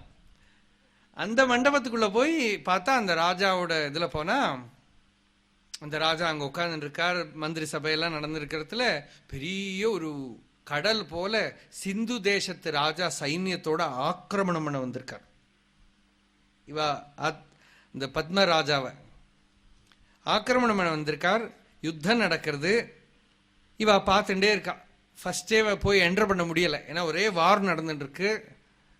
அந்த வார்ல வந்து ஒரே கோலாகலமா நடந்துட்டு இருக்கு. அதுக்கு நடுவில் இந்த ராஜா வந்து சந்தியா காலமானப்போ யுத்தம் எல்லாம் முடிச்சு இவர் ரொம்ப களைச்சு போய் ரூம்ல போய் கதவை சாத்திண்டார். அப்ப அந்த ரூமுக்குள்ள போய் இவர் 2 பேரும் அப்பேறாரு. ரூமுக்குள்ள போய் இந்த 2 தேவிகளும் அப்பேராகிறா. இப்போ அவர் என்ன பண்ணா, அவருக்கு தன்னோட பூர்வ ஜென்ம வைஃப் எல்லாம் அவருக்கு தெரியல. அவர் நமஸ்காரம் பண்ணி புஷ்பத்தை எடுத்து அர்ச்சனை பண்ணி 2 தேவிகள் பிரத்யக்ஷப்பட்டிருக்கா. நிலத்தில் உட்காந்து நமஸ்காரம் பண்ணார். இங்க யாரு என்ன கேட்கிறார்? அப்ப சரஸ்வதி தேவி இவர் லீலா பூர்வ ஜென்மத்தில் ஹஸ்பண்ட் தானே நினைச்சுட்டு இருக்கா. சரஸ்வதி கேட்கிறா, ராஜன் நீங்க யாருன்னு கேட்கிறா அந்த பத்மன் கிட்ட. அவர் சொல்லல, அவரோட மந்திரி சொன்னார், அம்மா ஆசீத் இக்ஷ்வாகு வம்சஸ்தோ, இக்ஷ்வாகு வம்சத்துல ஒரு ராஜா இருந்தார், குந்தரதன்னு பேரு. அவனுக்கு இப்படி நிறைய ராஜாக்கள் பரம்பரையா சொல்லி, அந்த பரம்பரையில விதுரதன் அப்படின்னு ஒரு ராஜா தான் இவர் அப்படிங்கிறார். ஒரே கன்ஃபியூஷன். எனக்கு தன்னோட ஹஸ்பண்ட் தான் அங்க போய் பிறந்திருக்கார், ஆள் அதுதான் தெரியறது. ஆனா இவ என்ன வேற ஏதோ ஹிஸ்டரி சொல்ற, ஒரு 1000 வருஷம் முன்னாலத்த கதையை சொல்லி அங்க இருக்கிற விதுரதன்கிற ராஜா தான் இவர் அப்படின்னு சொல்லி, அந்த ராஜா தான் இங்க இருக்கான்னு சொல்றா. அந்த ராஜாவும் நமஸ்காரம் பண்ணி, இந்த மாதிரி யுத்தம் வந்திருக்கு, யுத்தத்துக்கு நடுவில் இருக்கும் அம்மானு சொல்லிட்டு இருக்கா. இவ பேசாம உட்கார்ந்துட்டு இருக்க ஒரு ஷாக்ல லீலா. அப்ப சரஸ்வதி தேவி சொல்றா, ராஜாவோட சிரசுல கையை வச்சு ஆசீர்வாதம் பண்றா. அவருக்கு பூர்வ ஸ்மிருதி எல்லாம் பூர்வ ஜென்மத்துல தான் பத்மன்கிற ராஜாவா இருந்தது, லீலாவா இருந்ததெல்லாம் ஞாபகத்துக்கு வருது ஒரு க்ஷண நேரத்துக்கு. அதுக்குள்ள என்ன இது, ஒரு நாள் தான் ஆச்சு நான் செத்து போயிட்டு, அதுக்குள்ள இங்க ஒரு ராஜாவா அநேக காலத்தை நடத்தியாச்சு, ஒரு யுத்தம் வந்திருக்கு, என்னம்மா இது ஆச்சரியம். ராஜன், மரணம்ங்கிற ஒரு பெரிய மூர்ச்சை, ஒரு மோகம் எல்லாத்தையும் மறைச்சு விடுறது, திருப்பி என்னென்னமோ மேஜிக் காட்டுறது. வாஸ்தவமா நீ பிறக்கவும் இல்லை, உனக்கு மரணமும் இல்லை, நீ இந்த விதுரதன்கிற ராஜாவும் இல்லை, பத்மன்கிற ராஜாவும் இல்லை, நீ சுத்த விஜான ரூபஸ்துவம் சாந்த ஆத்மனி திஷ்டசி. நீ சுத்த சைத்தன்யமே உன்னோட ஸ்வரூபம், நீ ஆத்மாவே, நீ பூர்ணவஸ்து, நீ பிரம்மவஸ்து. இது அதுங்கிற நினப்பை விட்டு சுத்த சைத்தன்யமான ரூபத்தையே உன்னோடதுன்னு தெரிஞ்சுக்கோ. ஸ்வர்ணம், வளை, மாலை, மோதிரம் அப்படின்னு பல வேஷம் போட்டுக்கிற மாதிரி ஒரே சைத்தன்யமே பல நாமரூபங்களை போட்டுக்கிறது. தீர்க்கஸ்வப்னமிதம் விஸ்வம் சிந்தா சித்தாஹந்தாதி சம்யுதம். இது பெரிய தீர்க்க ஸ்வப்னம். இதெல்லாம் நீ தெரிஞ்சுக்கோ, இது எதுலையுமே மனசை வச்சுக்காதே, விளையாட்டா எடுத்துக்கோங்கிற. விளையாட்டா எடுத்துக்கிறதுக்கு தான் நான் இதை சொல்றேனே தவிர, இதெல்லாம் எதுக்கு சொல்றேன்னா, இதை போய் இந்த வேர்ல்டுக்கு லாஜிக்கே கொடுக்காதே, இங்க இருக்கிற அப்பியரன்ஸுக்கு எதுக்கும் காரணம் கொடுக்காதே. சதாசிவ பிரம்மேந்திரால் சொன்ன செத்து போன சமம் எழுந்திருந்து திருப்பியும் வந்ததுன்னா நடக்கும், அவ்வளவுதான். அதை பார்த்தும் ஆச்சரியப்படப்படாது. என்ன வேணா நடக்கலாம் இந்த மாயைக்குள்ள, எதுலையுமே மனசை விடாது. ஸ்வஸ்தி ஸ்ரேஸ்து கமிஷ்யாவஹா, உனக்கு சாந்தி வரட்டும் அப்படின்னு சொல்றா. அதுக்குள்ள இந்த விதுரதன் கேட்கிறா, நான் திருப்பி பழைய சரீரத்துல போய் பூந்துப்பேனா இந்த சரீரத்துக்கு அப்புறம்னு கேட்கிறான். இதுக்கு நடுப்புல என்னாச்சு, சைன்யம் கடல் வெள்ளம் போல வந்திருக்கு, நான் யுத்தத்துக்கு போனோம், என்னோட வைஃபை கொஞ்சம் பார்த்துங்கோ சொல்றார் இந்த ராஜா. அந்த ஜென்மாவில் இருக்கிற ராணி அவள் சட்டுன்னு உள்ள நிக்கிறா. பார்த்தா லீலா ஒரே ஆச்சரியம், என்ன அவளே தான் அது.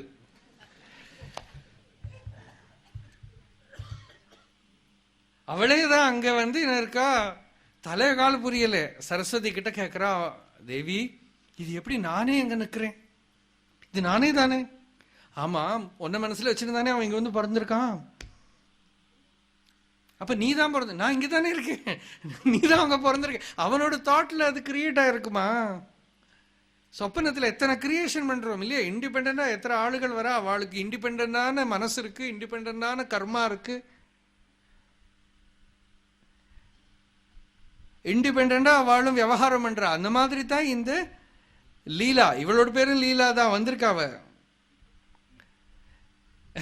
நாடி ஜோல்சியம் பார்த்தாலே கிட்டத்தட்ட இது மாதிரி இருக்கு. பூர்வ ஜென்ம பேர்லாம் சில பேர் சொல்லிவிடுவாங்க. எப்படி என்ன, எனிதிங் இஸ் பாசிபிள்.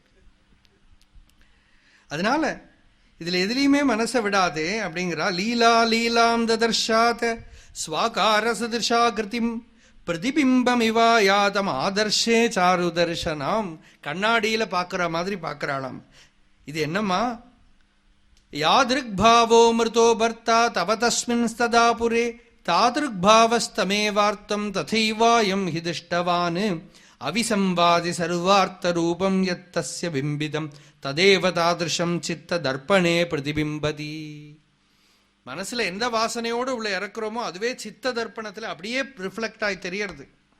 ஸ்வப்னோ ஜாகிரத் அசத்ரூப ஸ்வப்னே ஜாகிரத் அசத்வபு மிருதிர் ஜன்மனி அசத்ரூபா மிருத்யாம் ஜன்மாப்யசன்மயம் ஏவம் ந சன்னாசதிதம் பிராந்தி மாத்திரம் விஜృంభதே அனுபூதய ஏதாஸ்து காஷித் பூர்வானுபூதிதா.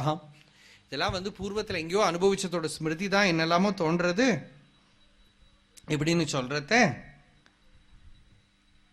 அந்த லீலா ராணி இருக்காளே, செகண்ட் லீலா பாருங்க சுபாவம். இப்ப இந்த பிராமண பத்னி என்ன பண்ணா, சரஸ்வதி உபாசனை பண்ணி பிராமணன் கூட தேகத்தை தியாகம் பண்ணி இந்த லீலாவா பிறந்தா. இந்த லீலா என்ன பண்ணா, சரஸ்வதி உபாசனை பண்ணி செத்து போனா என் பதி என் கூடயே இருக்கணும் வரங்கட்டான். இப்ப இந்த ராஜா இருக்கானோ இல்லையோ, இந்த விதுரதன், அவனோட வைஃப் லீலா இப்ப சரஸ்வதி முன்னால பார்த்து, அம்மா உன்னதான் உபாசனை பண்ணிட்டு இருக்கேன், நீ முன்னாடி வந்திருக்கியே, என்னோட ஹஸ்பண்ட் இவர் செத்து போவரா ஒரு கால் பழைப்பரா, நிச்சயமா இந்த யுத்தத்தில் அவன் போயிடுவான் அப்படிங்கிறா சரஸ்வதி. உங்களோட அனுகிரகத்தினால அவருக்கு பிழைக்க முடியாதுமா, ஏன்னா இவனோட சத்ருவா இருக்கிற ராஜா சிந்து ராஜா இருக்கானே, அவன் ஜெயிக்கணும்னு உபாசனை பண்ணியிருக்கான். உன்னோட ஹஸ்பண்ட் அது பண்ணலை, அவர் இதோட போயிடுவார் இந்த ராஜா. அப்படின்னா அவரு கூட நான் திருப்பி அங்க போய் பிறக்கிற மாதிரி ஆசீர்வாதம். அந்த சேம் வாசனை நம்ம பிரார்த்தனை பண்றதெல்லாம் கூட சேம் தான். அந்த பூர்வ ஜென்மத்தில் என்னென்ன ப்ரேயர் பண்றோமோ அதே ப்ரேயர் தான் திருப்பி வருது, அதே சங்கல்பம் தான் திருப்பி வருது, அதே தான் கேட்கிறோம், அதே சுபாவம், அதே இஷ்ட தெய்வம், எல்லாமே அதுதான். அப்படியே ஆகட்டும்னு ஆசீர்வாதம் பண்றா. அப்ப இங்க லீலா முன்னால இருக்கிற லீலா கேட்கிறா,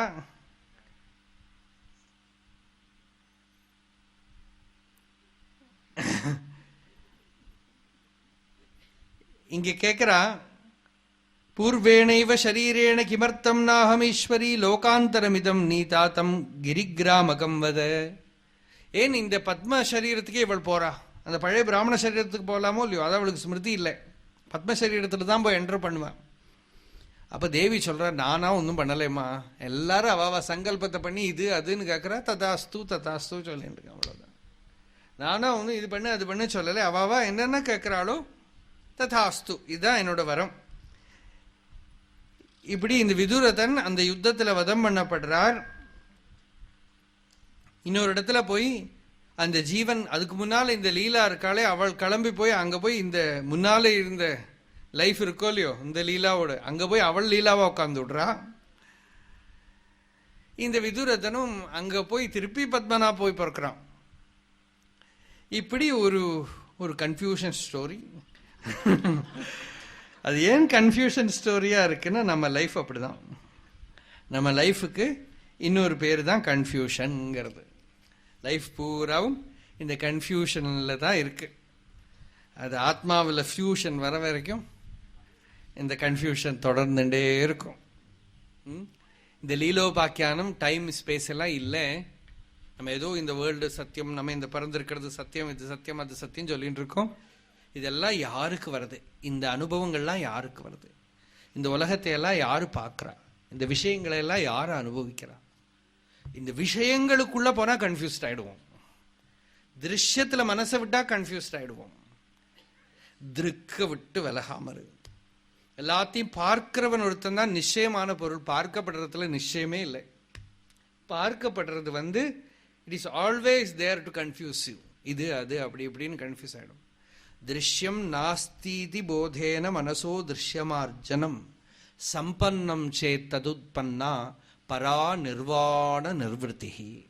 திருஷ்யம் இல்லை, இருக்குதான் இருக்கு, சுத்த சித் மட்டும்தான் இருக்கு, சைத்தன்யம் மட்டும்தான் இருக்குன்னு இந்த திருஷ்யத்தை அப்படியே ஒரு தொடப்பத்தை வச்சு நீக்கிற மாதிரி நீக்கி விடும் ஞானத்தினால. திருஷ்யம் நாஸ்தீதி போதேன மனசோ திருஷ்யமார்ஜனம் சம்பன்னம் சேத், அது நன்னா திருடமா எடுத்தானா நிர்வாண நிர்வൃத்தி. அந்த நிர்வாணம்ங்கிற நிர்வൃத்தி, அந்த ஆனந்தம், சாந்தி, நிறைவு, திருக்ஸ்வரூபமாக இருக்கிற ஆத்மா எப்பவும் அதுல தார்டியம் உண்டு, அதுல ஒரு நிர்ணயம் உண்டு. அது நம்மளை கன்ஃபியூஸ் பண்ணாது. அது அந்த ஸ்வரூபத்தை விட்டு விலகாம அப்படியே இருக்கும். அந்த ஸ்வரூபத்தை தெரிஞ்சுண்டு அதை விட்டு விலகாம அதுவாகவே இருக்கணும். இல்லாமல் நான் இந்த பிறந்த இந்த ஆளு, என்னோட பூர்வ ஜென்மா என்ன, வரப்போகிற ஜென்மா என்ன, இவா யாரு அவா யாரு, எதுலேயுமே மனசை விடாதே. இதுக்கு தான் இந்த கதை. மனசை விட்டு திருஷ்யத்தை ஆராய்ச்சி பண்ண போனா முடிவே இல்லை. சயின்ஸ் எங்கேயாவது முடியறதோ பாருங்க, எங்கேயாவது முடியறதோ. இன்னைக்கு என்னெல்லாமோ கன்ஃபியூஷன், கம்ப்ளீட் கன்ஃபியூஷனுக்கு போயிட்டு இருக்கோம். என்னெல்லாமோ ஆணை பிடிச்சி பொண்ணாக்கி, பொண்ணை ஆணாக்கி, அந்த அதில் புருஷனா இருக்கிற ஒருத்தர் பிரசவிக்கிறான். இதெல்லாம் பாகவதத்திலேயே கதைகள் வருது. இதெல்லாம் எங்க போறதுன்னா எனி திங் இஸ் பாசிபிள், அவ்வளவுதான். நம்ம என்னெல்லாம் விஸ்மயம் பண்ணினாலும் நிம்மதி வரப்போறதில்லை. உலகம் உண்மைன்னு நினைச்சுன்னு இங்க ஏதோ நல்லது பண்றோம் கெட்டது பண்றோம் என்னெல்லாமோ நடந்துட்டு இருக்கு. எதுவும் நிம்மதிக்கு இருக்கிற வழி இல்லை. இந்த திருஷ்யத்துக்கு சாட்சியா இருக்கிற திக்கு இருக்கு, சைத்தன்யம் இருக்கு. அந்த சைத்தன்யம் ஒண்ணுதான் மாறுபடாம, அது நம்மளோட ரிசர்ச்சுக்கெல்லாம் வழங்காம, நம்மளால ஒன்றும் பண்ண முடியாம தானே தானாக தன்னோட சாம்ராஜ்யத்தில் விளங்கின்னு இருக்கு. அதை விட்டு விலகி உலகத்தை உண்மை நினைச்சுண்டு இங்க ஏதாவது பண்ணறதுக்கு இருக்குன்னு நினைச்சுண்டு விவகாரத்தில் எதுலையாவது போய் மனசை விட்டுட்டோமானால் இந்த மாதிரி தான் ஒன்னுலேருந்து போயிட்டே இருக்கும். ஆன்சரே இல்லை, unending. You will get answers, innumerable answers you will get, but one answer will lead to another question, and that question will lead to another answer, and that answer will lead to another doubt. And the purpose is your brain will be unendingly active, mind will be active, you will have no peace. Peace apadu சாந்தி இல்லை. இது அதுன்னு மனசை உலகத்தை பிரிச்சுன்னு இருக்கோமோ இல்லையோ, சைத்தன்யத்தை இவன் அவன்கிறோம். பாகவதத்துல நாரதர் தான் சொல்றார், வியாசரே நான் தர்மம் தானே மகாபாரதத்துல சொன்னேன்னு கேட்கிறார் வியாசர். ஜுகுப்சிதம் தர்ம கிருதேனு சாசத. நாரதர் சொல்றார், நீ தர்மத்தை பத்தி உபதேசம் பண்ணினது வெறுக்கத்தக்கதுப்பா அப்படிங்க. இப்படி போய் சொல்லுவாளா?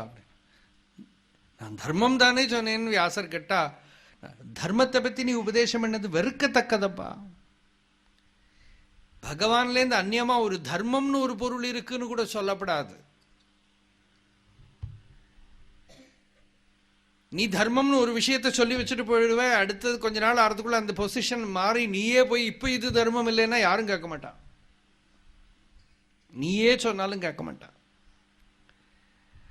அதனால நீ தர்மத்தை பத்தி சொன்னேனேன்னு சொல்லாதே, ஆத்மாவிலேருந்து பகவான்லேருந்து அந்நியமா விஸ்வம் இருக்கு அப்படிங்கிறது கூட நீக்கம் பண்ணணும். இதம் ஹி விஸ்வம் பகவான். இந்த விஸ்வமா எது தெரியறதோ அதுவே ஆத்மா தான், அதுவே பகவான் தான். இது உனக்கு நன்னா தெரியும். அப்புறம் இந்த விஸ்வத்துல ஒரு கோணம் வச்சுட்டு இது அதுன்னு ஏன் பேசுறேன்? இந்த விகல்பத்தை நீக்கிறது தான் நமக்கு சாதனை. லைஃப் டைம் பூரா என்ன இருந்தாலும் திருப்பி திருப்பி அலை மோதின்னு இது அதுன்னு நமக்குள்ள அலையடிக்கும். அந்த விகல்ப துவைதத்தை நீக்கம் பண்ணி நிவர்த்தி பண்ணி ஒரு பொருள் தான் இருக்கு. ஏகமேவ அத்விதீயம், ஏகமேவ அத்விதீயம். இரண்டாவது ஒரு வஸ்து இல்லை, பலதா தோன்றதெல்லாம் அதுதான், அதுவே தான் பல ரூபத்துல தெரியறது. சொர்ணம் வளை மாலை மோதிரம் தெரியற மாதிரி ஒரே ஆத்மாதான் ஆணு பொண்ணு இவன் அவன்னு தோன்றது. பல ஜனனமும் அவன் தான். மரணம் ஜனனம் மரணம் எதுலையுமே இம்பார்ட்டன்ஸ் கொடுக்காம ஆனதான் நிம்மதி வரும். வியாதி எதுவும் வியாதியா சரி, அது ஒரு அனுபவம் தான். ஆத்ம பூஜா உபாக்கியானம் தேவ பூஜா உபாக்கியானம் வரும் வாசிஷ்டத்துல. அற்புதம். அதுல சொல்றார், ஞானிக்கு எல்லாமே ஆத்மானுபவம் தான், வியாதியும் ஆத்மானுபவம் தான், சுகமும் ஆத்மானுபவம் தான், துக்கமும் ஆத்மானுபவம் தான். ஆத்மா இப்படிதான் அனுபவிக்கணும்னு இல்லையே. In any form it manifests, it is the self. ஒரே போத வஸ்து தான் இதுவாகவும் அதுவாகவும் அப்படியும் இப்படியும் தோன்றது. அப்படிங்கிற அந்த நிர்விகல்ப பிரஜை இருக்கே, எதனாலையும் பிரதிபந்தம் இல்லாம பூர்ணமாயிருக்கு. அந்த பூர்ணத்துவத்தை தேவபூஜா உபாக்கியானம்னு பின்னால வரும். அந்த மாதிரி ஒரு பூர்ணத்துவம் ரெண்டு இல்லை. அந்நியத்தை மெதுவா நம்ம அந்த தத்துவத்தை தெரிஞ்சிடணும். தெரிஞ்சின்ற அப்புறம் என்ன பண்றோம்? விவகாரத்தில் இருந்துட்டு மெதுவா கொஞ்சம் கொஞ்சமா இந்த பேத புத்தியை விகல்பத்தை நிவர்த்தி பண்ணணும். அதுதான் சாதனை. அது நிவர்த்தமாக நமக்கு நிம்மதி வந்துடும். கம்ப்ளீட்டா எங்கேயுமே ஒரு அந்நியமான பொருள் இல்லைங்கிற நிச்சயம் வந்துடுத்தானா சாந்தி வந்து. ஸ்திரீ புருஷன் புண்ணியம் பாபம் குணம் தோஷம் எதுலையும் மனசு போகாம, எத்திர எத்திர மனோயாதி தத்திர தத்திர சமாதயா. மனசு எங்கெங்க போனாலும் சமாதியம், எதை பார்த்தாலும் சமாதி நிலையம், எதுல போனாலும் சமாதி நிலை. அது எப்படி ஆடினாலும் அது சித் விலாசம் தான். அந்த மாதிரி இருக்கிற ஒரு தத்துவ நிச்சயம். தத்துவம் ஆத்தியாத்மிகம் திருஷ்டுவா தத்துவம் திருஷ்டுவா து வாஹ்யதா தத்வீபூதா ததாராம தத்வாத அப்ரச்சுதோ பவேத். நிர்விகல்பமா அந்த சைத்தன்யத்தை பார்க்கிறார், விகல்பமாவும் பார்க்கிறான், சர்வ விகல்பமாவும் பார்க்கிறான். அப்புறம் அதுவாவே இருக்கான். அதிலிருந்து சலனமில்லாத ஒரு நிலை நமக்கு சித்திச்சுடுத்தானால், நம்ம மனசுல அந்த அறிவு அப்படி ஊறி கொடுத்தானால், தார்டியம் கொடுத்தானால், சாந்தி சமாதி ஆத்மாவோட அனுபவமாக இருக்கக்கூடிய ஆனந்தம் அபயம் அது நமக்கு சொத்தாயிடும். அதை சொல்றதுக்காகத்தான் இந்த கதைகள். லைஃபைத்தான் லீலோபாக்கியானங்கிறது. லைஃப் என்னங்கிறதுக்கு தான் இந்த லீலோபாக்கியானம். அது இந்த ஒரு லைஃபை வச்சுட்டு இந்த லிமிட்டேஷனுக்குள்ளேயே இருந்துட்டு இருக்கோம். அப்புறம் தாண்டி பார்த்தா என்னெல்லாமோ கன்ஃபியூஷன் இருக்கு. அதனால இந்த லைஃபுக்குள்ளேயும் நிற்காதே, அந்த சைத்தன்யமா இருக்கு, இவனாவோ அவனாவோ இருக்காதே. இதுதான் நமக்கு இதுல உபதேசம். தொடர்ந்து நாளைக்கு நாம பூர்த்தி பண்றோம். நாளைக்கு தானே பூர்த்தி. 4th நாளைக்கு எங்க நிற்கிறதோ அங்க நிற்போம். தொடர்ந்து பார்ப்போம். அருணாச்சல சிவ அருணாச்சல சிவ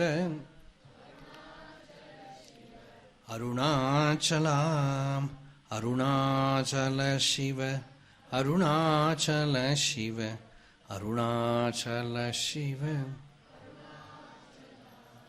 அருணாச்சல சிவ அருணாச்சல சிவ அருணாச்சல சிவ அருணாச்சலாம் அருணாச்சல சிவ அருணாச்சல சிவ அருணாச்சல சிவ அருணாச்சலாம் அருணாச்சல சிவ அருணாச்சல சிவ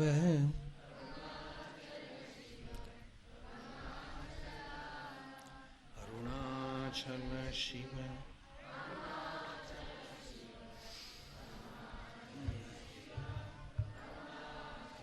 यतो ममात्मा भवसि त्वमेव ततो न वाच्यं मम किञ्चिदस्ति यथा तवेष्टं कुरु मां तथैव त्वाम् आत्मनाथं रमणं भजामि.